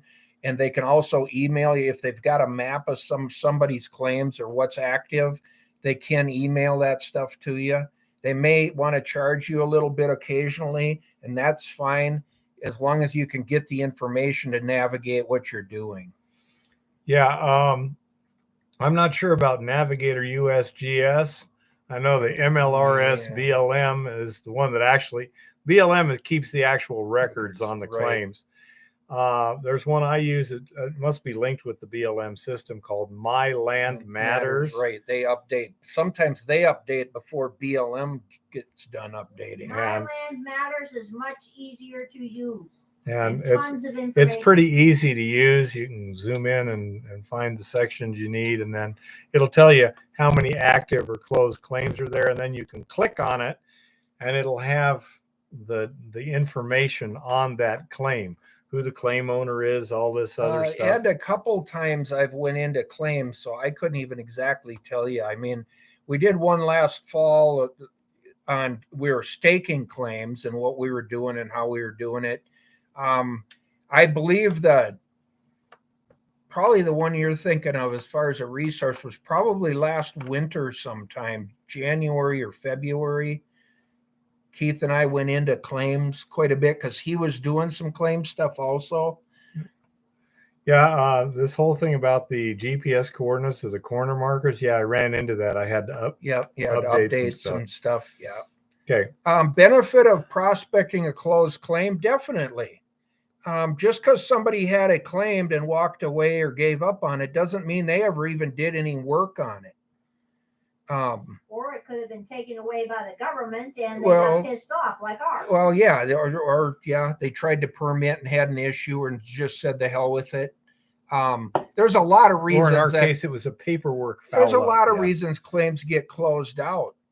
You know, somebody in the family's had it for years and years and kept it up. Them are the ones to kind of look for if you go into BLM records, because if it was a claim that somebody held onto for 20 years and then that family member died and they let it go and nobody ever kept it up, there may have been a reason that guy hung on to that claim for all those years, or a group of claims. And there may not have. Well, there may not have, but in a lot of cases, if they were willing to pay year after year after year to maintain them, there may have been a reason for that. So definitely it's worth checking closed claims. Oh, absolutely, in his name. I don't remember, Ed. Sorry. My memory is about as good as yours.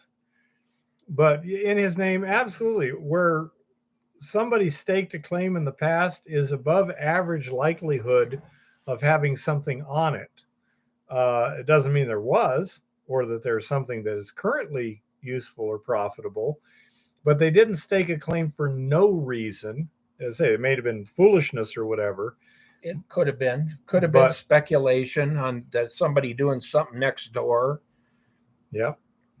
And that is one of these things where you can see when there's a lot of claims together, you'll know that there was something being found there, whether it's following a water course, or if it's load claims and it's not following a water course, but it's a bunch in a line, it's a vein or a structure.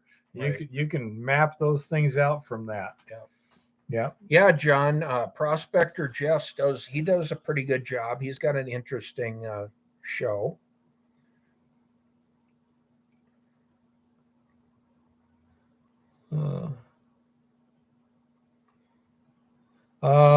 Host rock can vary enormously. It's because you can have any kind of overburden that was sitting there when a magma chamber intruded and then forced solutions through it. So there's really no host rock that is like, oh yeah, this is great host rock. You got to look at the mineralized zone.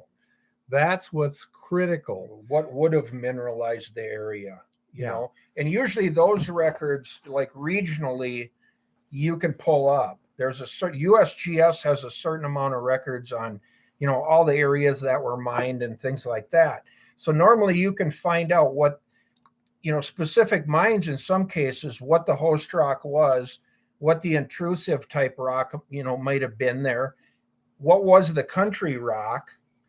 And you can kind of start to learn, okay, in that area, those are the kinds of things I want to be aware of and looking for. Yeah, if you're looking for what should you be looking for, go to the old mine records. No, it does not have to be on a river in his name. No. You can have old river channels. Your bench deposit. You might not, if there's a claim on the creek and the benches are above it. In a lot of cases, the benches had more gold because that was the ancient channel. Yeah. You just have to say, you can go through, there's a lot of records, USGS or the U.S. Bureau of Mines years ago used to spend a lot of effort kind of collecting and collating this kind of data.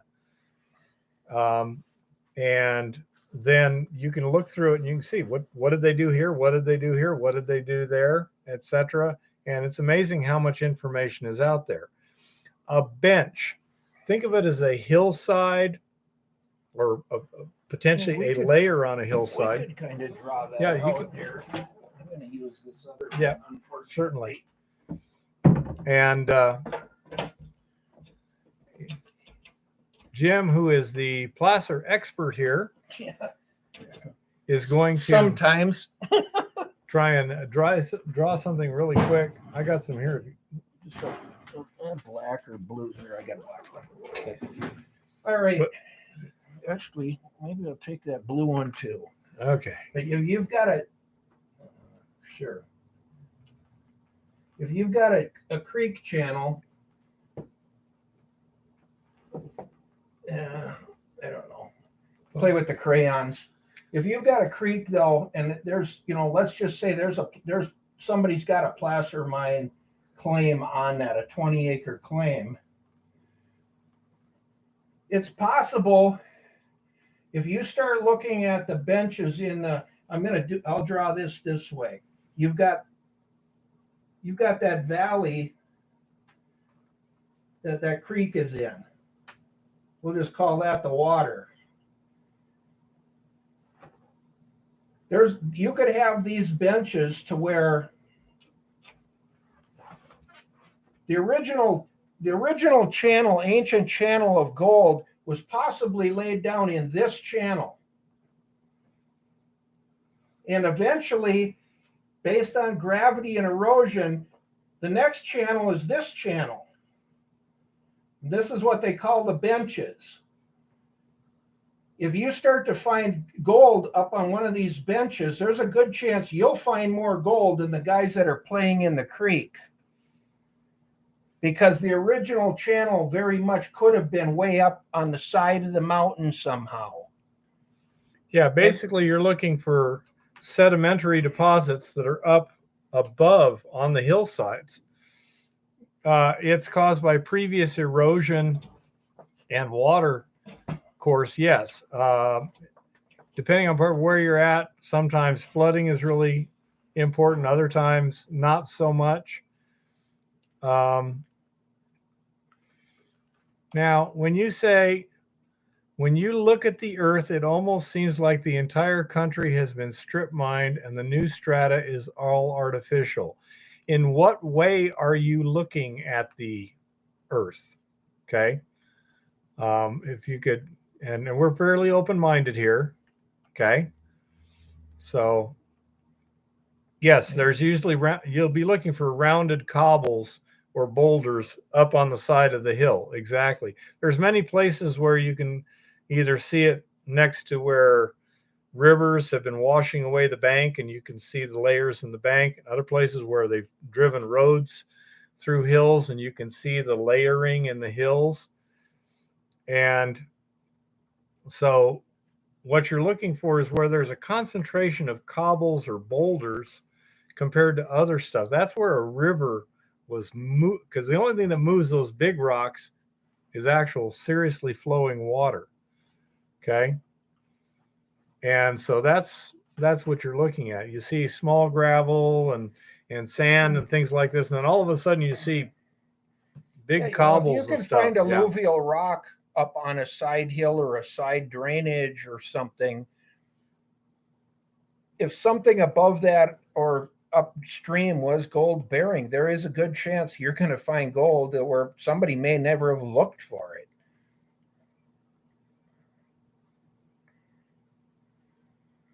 You'll see it even in a small river. If you've ever walked, even a trout stream or something, you'll see oxbows where eventually the creek cut off and left that oxbow.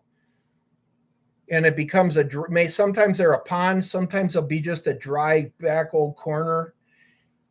A big system even coming down the mountain does similar things from where the original channel was to where you see the water in the river and the channel now are completely two different things. Over time, it can change enormously. Now, in his name, you said like it's all arranged. Well, yes, not sandy. It is arranged. It's arranged by physics. Right. And so it will be sorted. It will be layered. It will have a certain amount of organization to it. And if it didn't, we couldn't find any concentrations of gold. And it's the natural processes that sort and emplace the gold from large amounts of eroded rock that allow it to get concentrations that are valuable, where you can actually make money at it. So yes, it is organized. And yes, you do not want to look at sand or even usually small gravel. You're usually looking at cobbles like the size of your hand, but it has to do with the size of the gold in the sediment. If it's, nuggets like this, you're going to want fist-sized cobbles or bigger. Yeah, it could be car-sized boulders. Yeah. On the other hand, if it's just little flakes, then your gravels, up to things like this. Right? You can see a good example of that with Flower Gold Wizards. Yep. Because he's dealing with stuff that's, it's like this big and it's still just got little teeny gold in there. Yeah. So one thing that you're really looking for is something where it's bigger than average.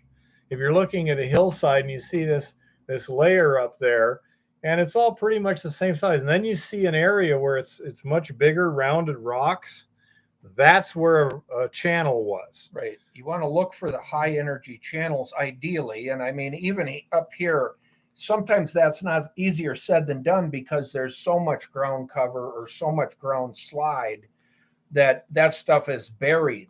But, if you can get lucky enough, like a road cut or, any kind of little changes or something that becomes obvious to you that it's like, wait a minute, there's some nice big alluvial rocks, the size of footballs up here on this side of this hill. Interesting place to be looking for some gold. If the particular records apply to what you're looking for, in this case, gold, they would generally be in the mining records.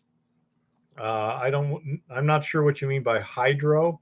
You might mean hydraulicking, or you just mean hydrodynamics of stuff. Well, in Canada, hydro is hydroelectric. Yeah, but let's say usually Bureau of Mines,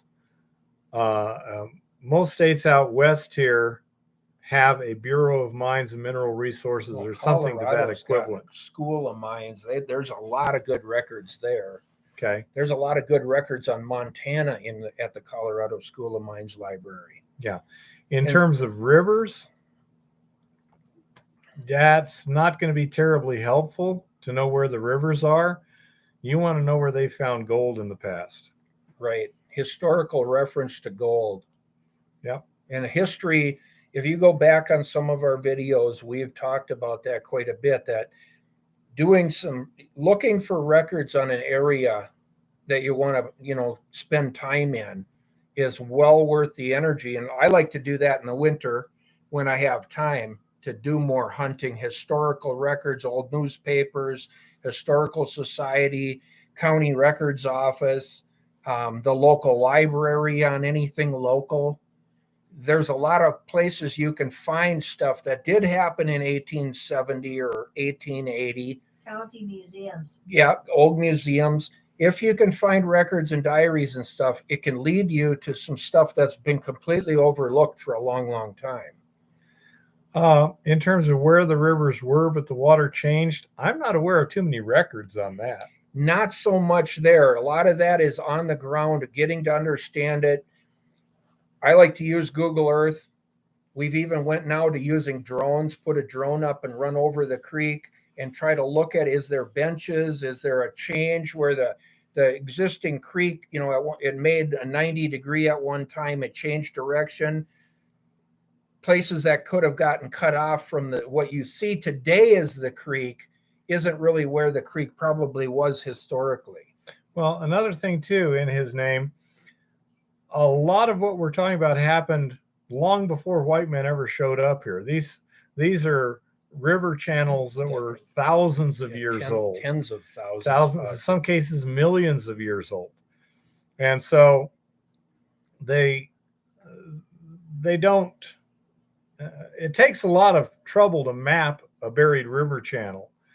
Zioxia was talking about alluvial zones. There is some gravel maps that They'll show you sediments. Right, they'll show you somewhat.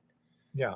It says this area here is sediments, but it doesn't have any detail because it takes a lot of work to fill in those details. So it's just, okay, that's alluvial. Now, like over there by Yuma, there's an area where it's in the alluvial fans coming off a particular mountain range there. That's what they were mining. And so that tells you in this area, those alluvial fans are the interesting spot. I understand exactly what you're saying in his name. There's a lot of raw data and you've got to have some kind of sort. Ideally, try to identify an area that's of interest to you down to, a small area, and then start zoning in on that area. Yeah. I would look for mining records first, because that's where they focus on valuable minerals. Yep. And in like Arizona, the Arizona Bureau of Mines and Mineral Resource produced a book, Placer Mines of Arizona. And it has the different districts and the major mines in each district and stuff like that. I believe there's one for Montana too. Yeah. And so you can find these publications, and then from there, that gives you a rough idea of where to look, and it gives you an idea in which area where they were finding the gold.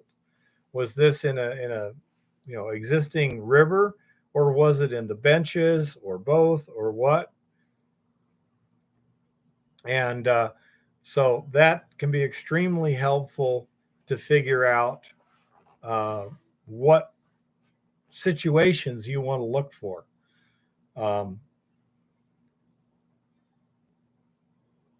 So that's what I would suggest in terms of, that's kind of how I do it. He's a little better at research than I am. Well, and I've gotten better at looking at where I'm at in elevation on a drainage, because, some of the probably the best placer that still exists now is deep. They got the easy stuff, or at least worked the easier things to work, where they had elevation, they had water, they could wash the gravels away and get the gold. Doesn't mean that they got to bedrock either, though, there, but they tried.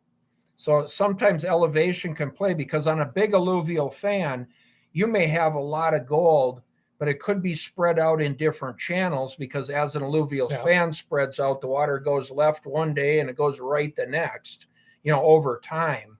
So elevation sometimes can mean a lot difference too, as far as finding gold. If you can get onto a drainage where you start to get into some slope or higher up on the drainage, your chances get better of actually finding something that still exists there.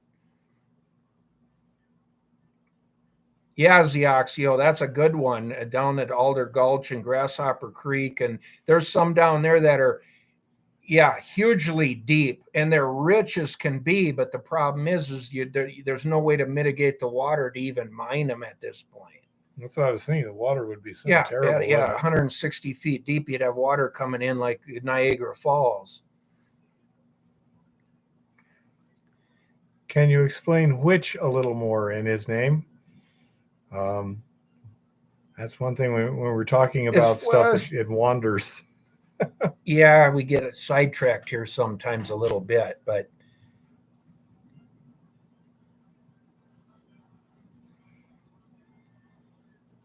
yeah, in the 1800s, that's pretty good. I mean, remember what they had to do with the Comstock load? They had to drive a 20-mile tunnel to drain it. Yeah, they did some crazy things, man. Okay, alluvial fans. An alluvial fan, let me draw it. It'll probably be a little easier. You've seen them when you were driving around sometime, especially in the Southwest. You'll have a mountain range, and you'll have these channels coming out of the mountains.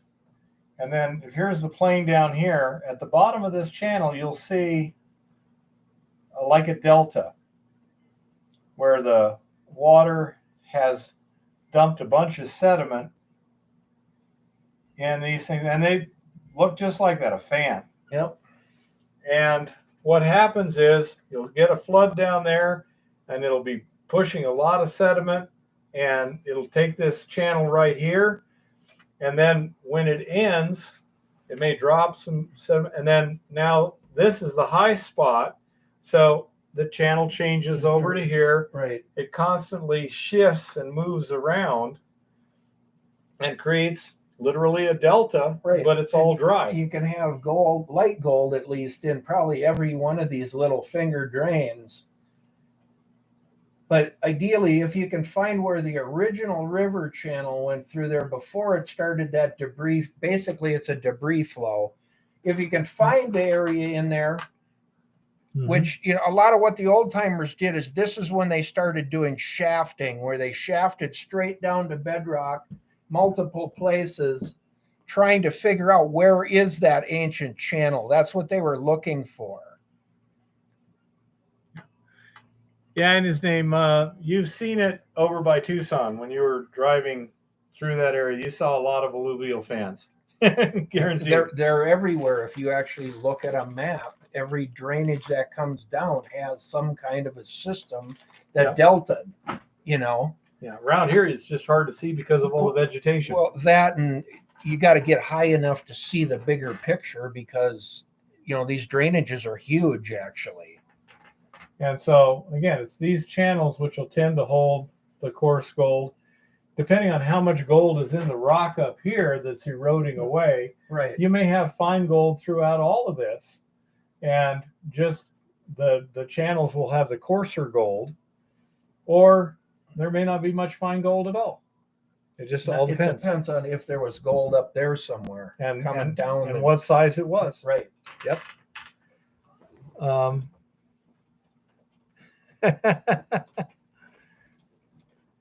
Tributaries, those are just a tributary is a channel coming in. Yeah, if you've got your channel, you know, This is a top view. your stream. If you've got your stream, a tributary is these smaller little streams that drain into the main one. On the other hand, Those are tributaries. They contribute. at the other end, let's say there was a lake here, okay, and this river is flowing in. As this channel tends to fill up, then it'll shift. And these look somewhat similar, but they aren't. These are more transient channels where they run for a while, they fill up, and then it switches over to another one. And like that, because this, You know, you get a debris plug one spring and then the water has to go another channel. yeah, and so these are actually building land up, whereas these are washing it away. And the way the gold gets into the stream is the rock or the previous sediments, if that's what it was, Right. on each side have gold in it. And as it gets washed, winds up in the stream. And then most of the dirt Keeps going. and the gold gets stuck because it's really, really dense. And so this acts kind of like a sluice box. It is. You know? Theoretically, it is a sluice box. That's the thing. And over a long, long time, it processes millions and billions of tons of dirt and eroded rock, broken down rock, weathered rock. Well, then go for it. Yep. If you have a feeling that is a task that is set for you, then learn about it, study it, practice it until you get good at it. It is doable. It is not easy. It's not the sort of thing you're likely to find something of significance right away. You will need patience. But yeah, you don't just go out there and dig a hole and there's gold. That you could get that lucky, but I would not be betting on that one. okay, so if you have a calling, shall we say, or if you believe you do, Yeah. learn. Now, another thing you can do. Do you have any? Yeah, I understand in his name. Do you have any experience to speak of in gold mining at this point at all? Yeah, panning or Yeah, because I mean, it's important in order to give you advice on where you go from where you're at is to know where you're at. And so that's a very important datum for us to find out so we can give you the best possible advice for your particular circumstances. Okay, you were on the financial side of funding gold mines. Were they generally placer or hard rock mines, or both? okay. Okay. I would agree there, Goldstream. And I push that, as you guys know, is really look first at trying to figure out historical reference, research, and more research. And eventually you'll find those places to really go get on the ground and do that research. Okay, in his name. If you're talking placer, that makes the job simpler. Hard rock has a number of complexities that you don't have to deal with in general in placer. I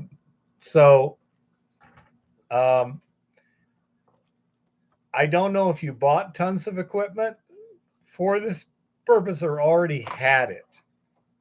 If you don't have a prospect that you've thoroughly tested, it's not the time to buy any equipment at all. Okay? You need to test first. You need to locate an area, test it, figure out what's there, and I think the placer book is that spiral bound one. Yep. Okay. Yep. Now You want this book. Yeah, you're going to want this book here. The Bible.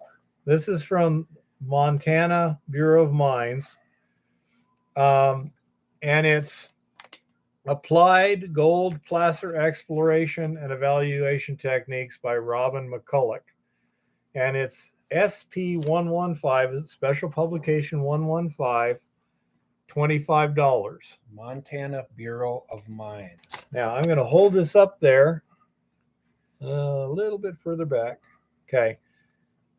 And that right there will tell you about the whole prospecting and exploration and exploitation of a placer mine.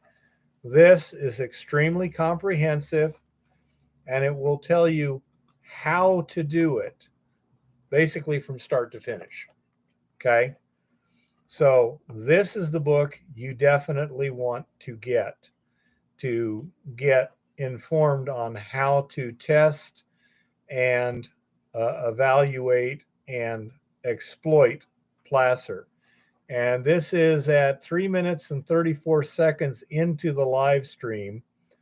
So that would be what I would, if you need to look it up again. And then there's the Montana Bureau of Mines up if there. you go back on Keith's Hard Rock University videos, we've done a couple of really good videos back a while on testing a placer, trying to identify what you're looking at, documenting what you're finding when you do your test holes, and how to take it to that level of can you run the numbers and it can actually produce enough value for the money you're going to put into it. So, in his name, say I presume you're writing right now, but if you didn't get it completely, just go back to a little after 3.5 hours into the live stream. It will be up shortly after we're done here. And you can relook at that and copy everything down. You can, freeze frame it, no problem. And as Goldstream points out, that's fine in his name. Yep, that's fine. Say that's the book you want, okay? Because it takes you from exploration through exploitation, etc. It even covers reclamation, doesn't it? Some. Yep. Okay, exactly. A little bit. I don't know that he went into a lot on permitting. A little bit, maybe. Yeah, that's so variable by time. Things change. Yeah, but it's got a lot of things that are kind of stay the same that you have to do. And I guess we've gone over permitting a number of times on the show too. Yeah.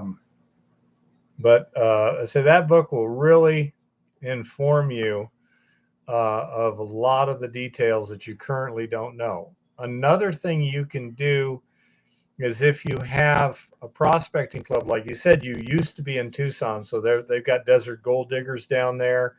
I think they've got a gold prospectors Association of America thing down there too. He said he was in Colorado right now. Yeah, he said he was in Tucson. I'm just pointing out, I used to be there. And so you go to one of these local prospecting clubs, and Desert Gold Diggers was $55 a year. And they have monthly meetings where you can talk to people, and there's some little equipment and things like that if you need to pick up this, that, or the other. They have claims that you can go, digging and panning and stuff on. And then in Tucson, there's a lot of dry washing.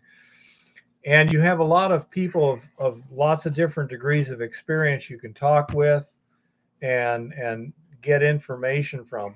And it's a really good way to get started because you get a lot of information from a lot of directions in a real big hurry.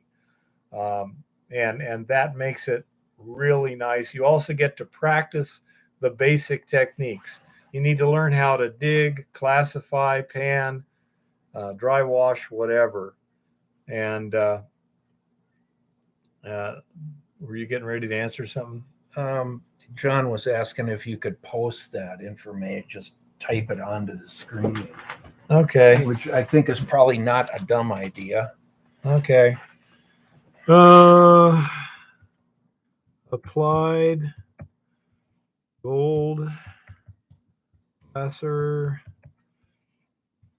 exploration techniques. Special publication 115 by Robin McCulloch.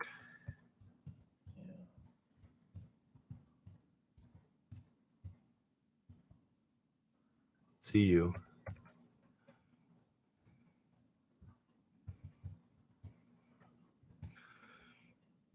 Montana Bureau of Mines.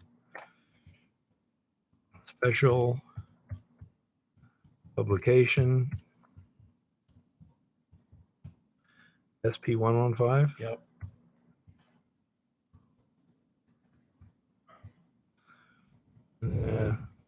Last year it was $25. Yep. Okay. It's the Placer Bible, guys. It's worth having, even if you're a metal detector or just playing. That book is worth its weight. Okay, there it is. And that's at 3 minutes 39 seconds into the live stream. 3 hours something. Sorry, yeah, 3 hours 39 minutes. Yeah, we've done pretty good. Okay, and there's the book itself. Russia just fixed the dollar to gold. Now they fixed the ruble to gold. Yeah. But it may wind up crashing the US dollar. And it may set a floor price for gold and other precious It did metals. set a floor price. Yeah. It did. That's why they're whining. They're scared now. Oh yeah. Yeah, they decided to go take on Putin, and Putin's going like, the whole thing about throwing rocks and glass houses comes to mind. Yeah. My house is brick. Look at what the LME is doing. Yeah. Openly fixing prices on all precious metals now. No, Zeoxio, we cannot see the link. You can't You link can't on a do that YouTube unless you're a moderator. Yeah. Okay. So Chris Georgie could. But anyhow, I got the information up there, so I wouldn't worry about it. But only moderators can post links. Well, we could. Mod you. Yeah, we can mod it. You're welcome in his The name. more the merrier. I don't know. Let me see if I can do that. Make everybody a mod. Do you see where it says make a moderator? No, not that one. No, I don't see. So, yeah, I think you can go there. Okay, I let's can't see. remember. It's been a while. Participants. Chat on I don't know what participants Here. means. Okay, now go to Zeoxio. I'll let you. It won't let me. All right. Well, that Let's see, didn't just a work. second. Open image. I don't know how to do it, Zeoxio. Sorry. We'll get it. Ask one of our other moderators to make him one. Maybe they can. Well, I haven't seen Mr. Lodak do much, He hasn't been on there for a and little Chris while. is gimpy right now. In his name, Putin is ruthless, intelligent, patient. Not crazy. Yeah, not crazy. And we're out there poking the bear. Now, you can poke a bear if you're in a tank, but if you're in a convertible, it's probably not a bright idea. And I think we're more like on a bicycle, And so I think it's extremely dangerous. I actually suspect that we've gone too far already. I don't think he's going to say, oh, okay, you want to be nice now? Fine. I think he's like, okay, you want it to the death? Your choice. I think he's got us. And I think we've really made some huge. But then again, this current administration has pretty much never done anything that wasn't a major mistake. Can anyone name one major policy decision of this administration that wasn't a horrendous mistake? I'll wait. Don't You know. hold your breath. Yeah, I'm not holding my breath. When somebody has 100% failure rate, there's something fishy going on. Yeah, I agree in his name. I don't think he's capable of running the show. Buy silver.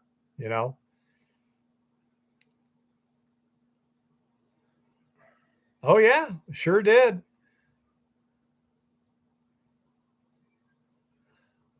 I'm thinking, mining, that in the long run, yes. In the short run, it's going to be extremely painful. I am afraid that a lot of people are going to pay a very high price for our stupidity. Yeah. And Putin said years ago, here's my red lines. This is what I'll do if you cross it. And he's pretty much done exactly what he said. Well, and he's waited 8 years to do it, thinking they'd straighten the game out, and they didn't. So, And he could have moved a lot sooner than he did. And I'm not sure why the powers that be, shall we say, are pushing this Ukraine war so much. But Zioxio, I think when you look back in history from this, you're going to find out he didn't force the red line. Okay. He said, if you smack me in the face, I will kick you in the balls. They smacked him in the face. They didn't do it with a military assault, but he said, remember weapons of mass destruction in Iraq? Did Iraq attack us? No. Did we attack them? Yes. So a better one would be Libya. Exactly what threat was Libya to us?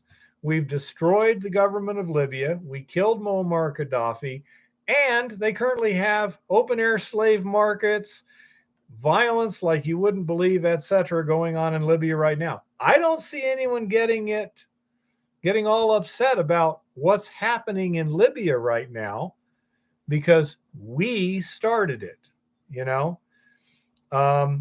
Yes, in his name, we broke agreements. Yep, exactly. And I think Ukraine is already fallen. I don't think the information we're getting is anywhere near the truth. That's just an opinion. Okay. I would recommend going to Robert Barnes. I think it's vivabarneslaw.locals.com, for example, and listening to some of the stuff he has. This guy has been right about a lot of things for quite a while. Okay. And he's the Alex Jones of lawyers. Yeah. And his viewpoint on what's actually happening in Ukraine right now is radically different than what you're getting. Another person who's been right about a lot of stuff, Sundance at Conservative Treehouse, is saying, what is so important for them to cover up that they're willing to start World War III to cover it up? You know, you see what I'm saying? Because it's clear that they're just pushing like crazy. I've never seen so much warmongering, vilification of Putin. I mean, even I don't recall it being that bad even against Saddam Hussein, who had a much more vicious record than Putin does. And I just don't know what's going on, but my gut tells me it ain't what we're being told by the mainstream media. And I have seen no indication that Putin is crazy, you know?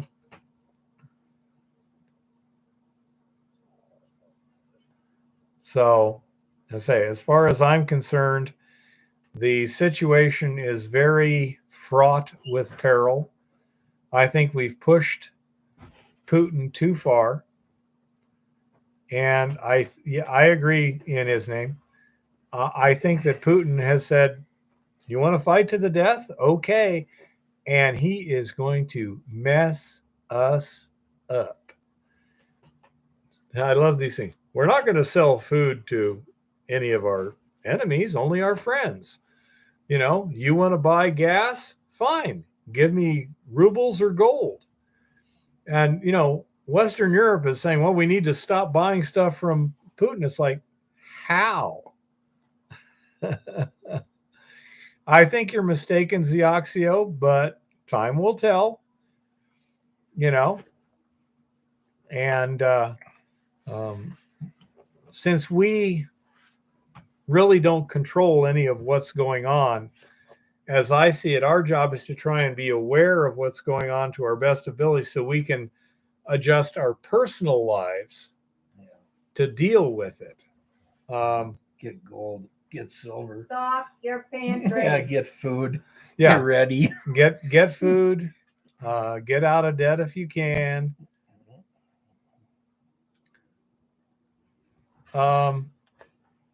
No, Zioxio is not a troll in his name. No, Trust me. No. I know him personally. Yeah, good guy. He's a good guy. Troll, he's just young. Yes, he's a young guy. He's a college student. He's surrounded by other college students, which doesn't help, you know. And Universities of higher learning are indoctrination centers. hey, Goldstream, there's some dispute about that process. Did we get to choose them? Time will tell. We're wondering. I didn't say friends. I merely said you're surrounded by them. There's a power in what you can call groupthink, and it's tough to avoid some of the effects. You're also very busy, Zeoxio, and as such, Eva spends 6 hours a day at least researching essentially. And reading and and reading and stuff like that, which you can't afford. I mean, you just can't. Somebody has to keep an eye on these people. And as such, it makes it easier for, say, her to come up with these things and put 2 and 2 together. Yeah, Goldstream, that's about right. You know? Gotta keep all 4 eyes on these kleptocrats. Yeah. 3 beers and a pizza probably could solve it, but that's not how they're going to solve it. Zeoxio, I think it's probably earlier than that. I think it's more mid 1800s, not early 1900s, but I'm not sure. What? It says the issue with Russia is it's still stuck politically in the early 1900s. I don't know. And one thing I do know is they have a sound value to their money, which we haven't had since 1933. Actually, 1913. Yeah. Well, Zeoxio, they kept themselves isolated over the last 20 years? Have they been isolated? I really don't know the answer to that question, but from a practical standpoint, because they have been relatively isolated from the rest of the global economic system, and they haven't been getting a lot of assistance, shall we say, they have become much more self-reliant, and as a self-reliant entity, they can afford to do things that people like us cannot. Yes, I agree that during the Cold War, they were definitely isolated. Self-isolated, they tried to take over the world. So were they isolated or merely differentiated? I mean, I think you understand question of is were they isolationists, or were they simply, no, we're going to go our way? Don't know. That's true, Chris. That's what that Wizard of Oz, the movie, was really about. Yeah. I think Putin wants to build Russia. Public education is what it was about. I think he wants to rebuild the Russian Empire, not the USSR. They cover basically the same geographic area. Peter the Great. Yeah, think Peter the Great. Culturally, they tried to self-isolate as part of communism. No, they tried to not isolate. They tried to be a very specific. So it's like a cult that's trying to take over the world. They can't isolate, but they do. They are inward organized, but outward focused. They were not nationalists. They were internationalists. They wanted to take over the world, so they couldn't isolate per se, but they were very careful that our system is best. Yes, that is correct, Zeoxio. They didn't want our free market economics, etc. You do realize this is all a distraction to keep us from focusing on the real problem, which is China. Well, that and maybe some other health products out there and stuff like that. I heard, I don't know if this is true, but I believe Sanity for Sweet said in the Miami Open tennis tournament, 15 people have had to withdraw. That's true. Okay. No, that's true. That's true. 15 people in a heart issues, major tournament. All kinds of crazy crap. They couldn't pass their health inspections. No, Argonaut, my solution is we all need to work as best we can. Both, first of all, if you can't take care of yourself, you can't afford to fight anyone else. You can't afford to try and manipulate the situation because you are just trying to survive. So number one is to be self-sufficient. Number two, affect local politics, as much as you can, and then try and expand from that. But I'm not going to stop the Ukraine war. If they would put me in charge, give me nuclear weapons, I might be able to. Okay. But since I don't have any power to directly influence the system on that scale, influence the system close by. And you're correct, Zioxio. You can tell something's wrong without being able to fix it or even having a solution. Okay. If you say so, Chris, I trust your judgment. Here you are, Easy Lowen. Okay.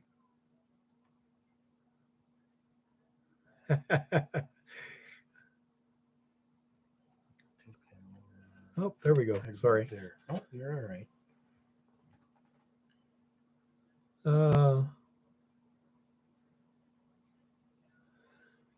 A lot of the people globally do not want to find value or comfort and freedom. I agree with you. Yep. Well, that's because freedom requires responsibility and personal accountability. Yeah, doing something. And yourself. stupidity hurts. In his name, yeah, I tend to agree. You can't destroy America. You have to destroy ourselves from within. Yep. Hold it up so you can see. I just did. How's that? All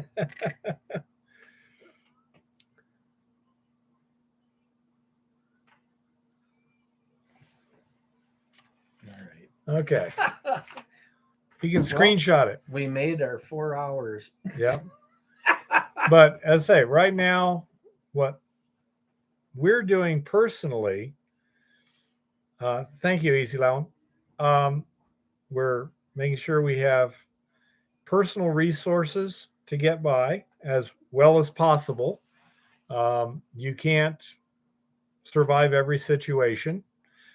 Number two, we're doing what we can to affect the local situation.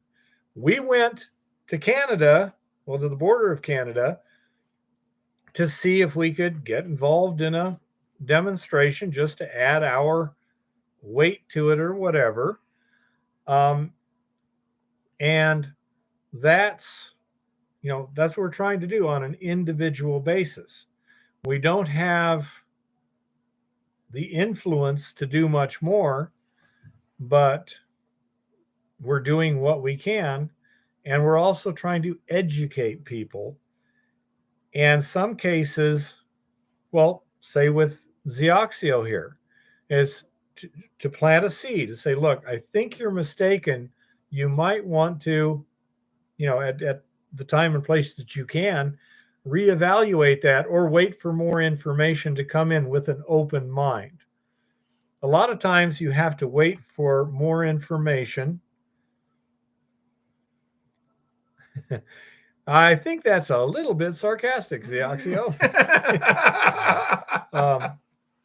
And I say, to me, you do what you can, observe what's going on to try and be able to dodge properly.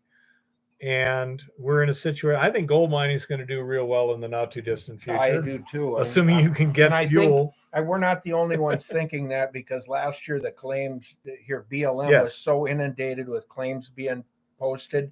They'd never seen anything like that. So the last time it probably happened like that was one of the gold rush periods. Yeah. So again, these are the things. We moved from Tucson, Arizona, the People's Republic of Tucson, Arizona, to the Free State of Montana, even though Helena is one of the more liberal cities, not the most liberal city, but in Helena, and you'd say it's fairly liberal here for Montana, right? Yep. Okay. compared to Tucson, this is Little House on the Prairie. Okay. Well, we've got. Compared to Tucson, this is a far right wing extremist hellhole and a fascistic dystopia. And if any progressives are watching, this is a horrible place to go. We all carry guns. We shoot Californians on sight. It's a horrible, horrible place. And we have prayer meetings There's in no our place state to. house. There's no place That's to right. stay, so don't come here. We have been to a prayer meeting in our state house. Yeah. Okay. That's what I'm saying. And we have prayer vigils outside the Planned Parenthood. So I hope so, Zeoxio. But that's it. And this is what we're doing. Say, if I could have some influence on a national level, yeah, I would be saying, why aren't we trying to negotiate some kind of settlement where a bunch of Ukrainians aren't getting killed instead of giving the Ukrainians, even my brother who was kind of believing all the stuff that was saying, he's saying, why are we just giving him enough weapons to keep it going? We're not giving them stuff that they could win the war. Cool in his name. If you're in the Helen area, contact me ahead of time. Maybe we can get together. Yeah. But even he's noticing they're not playing to win. It's like exactly. So that's, let's say it's a very unfortunate situation. We're doing what we can. We're supporting the causes we can. And we'll go from there. The future is known to no man, but sometimes you can kind of tell which way the wind's blowing. Yeah. And if you think a hurricane's coming, I wouldn't suggest building a grass hut on the top of a hill. So anyhow, that's basically kind of what we're doing. Yeah, it's a misspelling, but I agree in his name.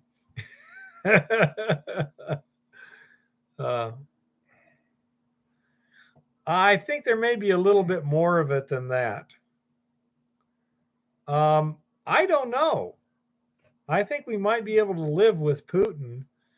But Biden and Trudeau definitely, because they want to control my life.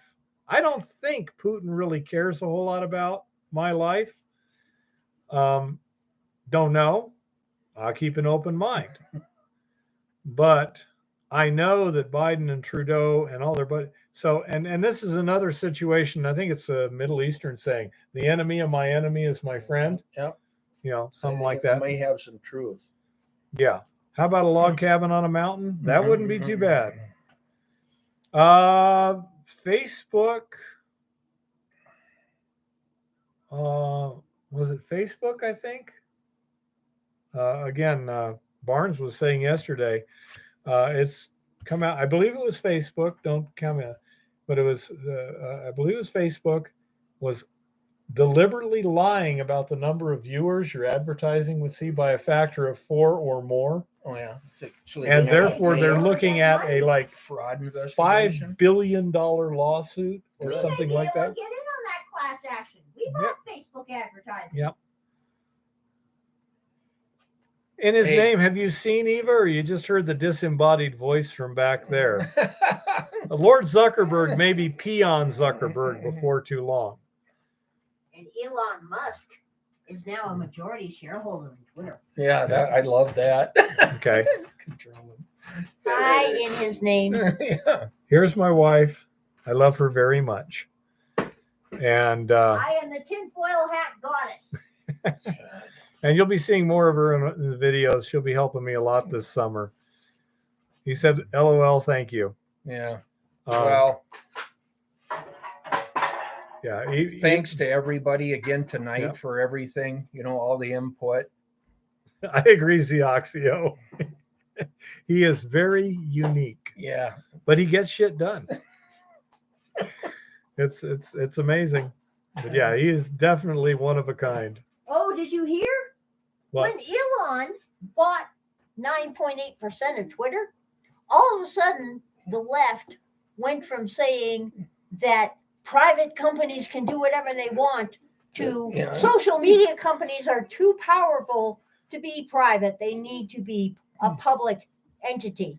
And already Twitter employees are beginning to quit. This is good. Excellent. Yeah, Excellent. good. Yeah. They're posting their resignations publicly on Twitter and marking them with their appropriate flags. Yeah, interesting fella. Yeah, Zioxio, he does say a lot of stuff off the cuff. Yep. Anyhow, and we better call it a night here. But the mill is going to be my focus for the next couple of weeks here, getting it up and running, and I mean up and running. I have probably 2 or 3 tons of ore already crushed and stockpiled. I've got to replace the motor on the RC46. I got to redo some wear plates on it. The motor's rebuilt and ready to go. Good. Okay, just Good, has to be good. put on it. And then let's see, I got to get the Stutenroth over there. That should be fully operational. I need to get my impact mill over to Lauren's house because the frame's cracked and stuff. So I need to do a little work on it. Cool. But I'm not going to move it any more than I have to right now because of my condition. Yeah. Don't forget, if Yeah. you have any questions, drop them on any video. He Yep. reads and answers all comments. Okay, Chris. I think I did last week too. You know my phone number too, Chris. If you've got something that you need to talk about, don't be afraid to call me also. Generally, mid to late mornings, I'll be in communications. Are you a back hole for mechanical? Black hole for mechanical stuff. I don't know. Do you know what he means by that? Not really, John. I'm confused. Yeah, Zioxio, I believe it. Yeah, but I say my schedule, I usually wake up early and then Eva doesn't wake up till noon. So I'm usually around town doing stuff and it's usually not that critical. Nothing civilized That's- happens before 10 John, a.m. John, you've mined enough. You know how it goes. You know, I'm a you're black- constantly fixing something Beating steel against rock is not inherently good for wear it. free. Yeah. Okay. Any other questions or anything? And nice to see you in my name. Yeah, glad you're here tonight and come on back Monday nights.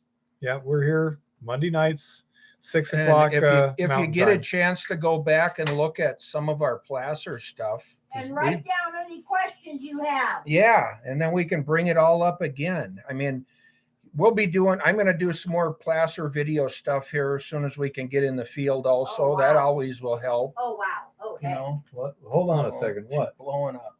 People, I'm in love. Bang key lime pie flavor. This works. She also gets emotional, but in a nice way, you know? Because of maintenance. Yeah. Yeah, pretty much. Good in his name. We're looking forward to see you next week. Geology breaks his truck. Yep, pretty much. Thanks, guys. Thanks for the reminder. Rock show this weekend. Don't forget, little one. I won't forget. Anyhow. Ed, that saying, I always heard it. My grandpa would say, if you haven't broke it by now, you're not working hard enough. Sounds about right. Okay. Yeah, mining magnets. And yeah, send that email, Zioxio, and I'll try and talk to the boss in the next 2 days. Thank you, Easy Lowen. We're trying here. All righty. Well, I'm going to call it a night. Happy prospecting and keep it safe out there.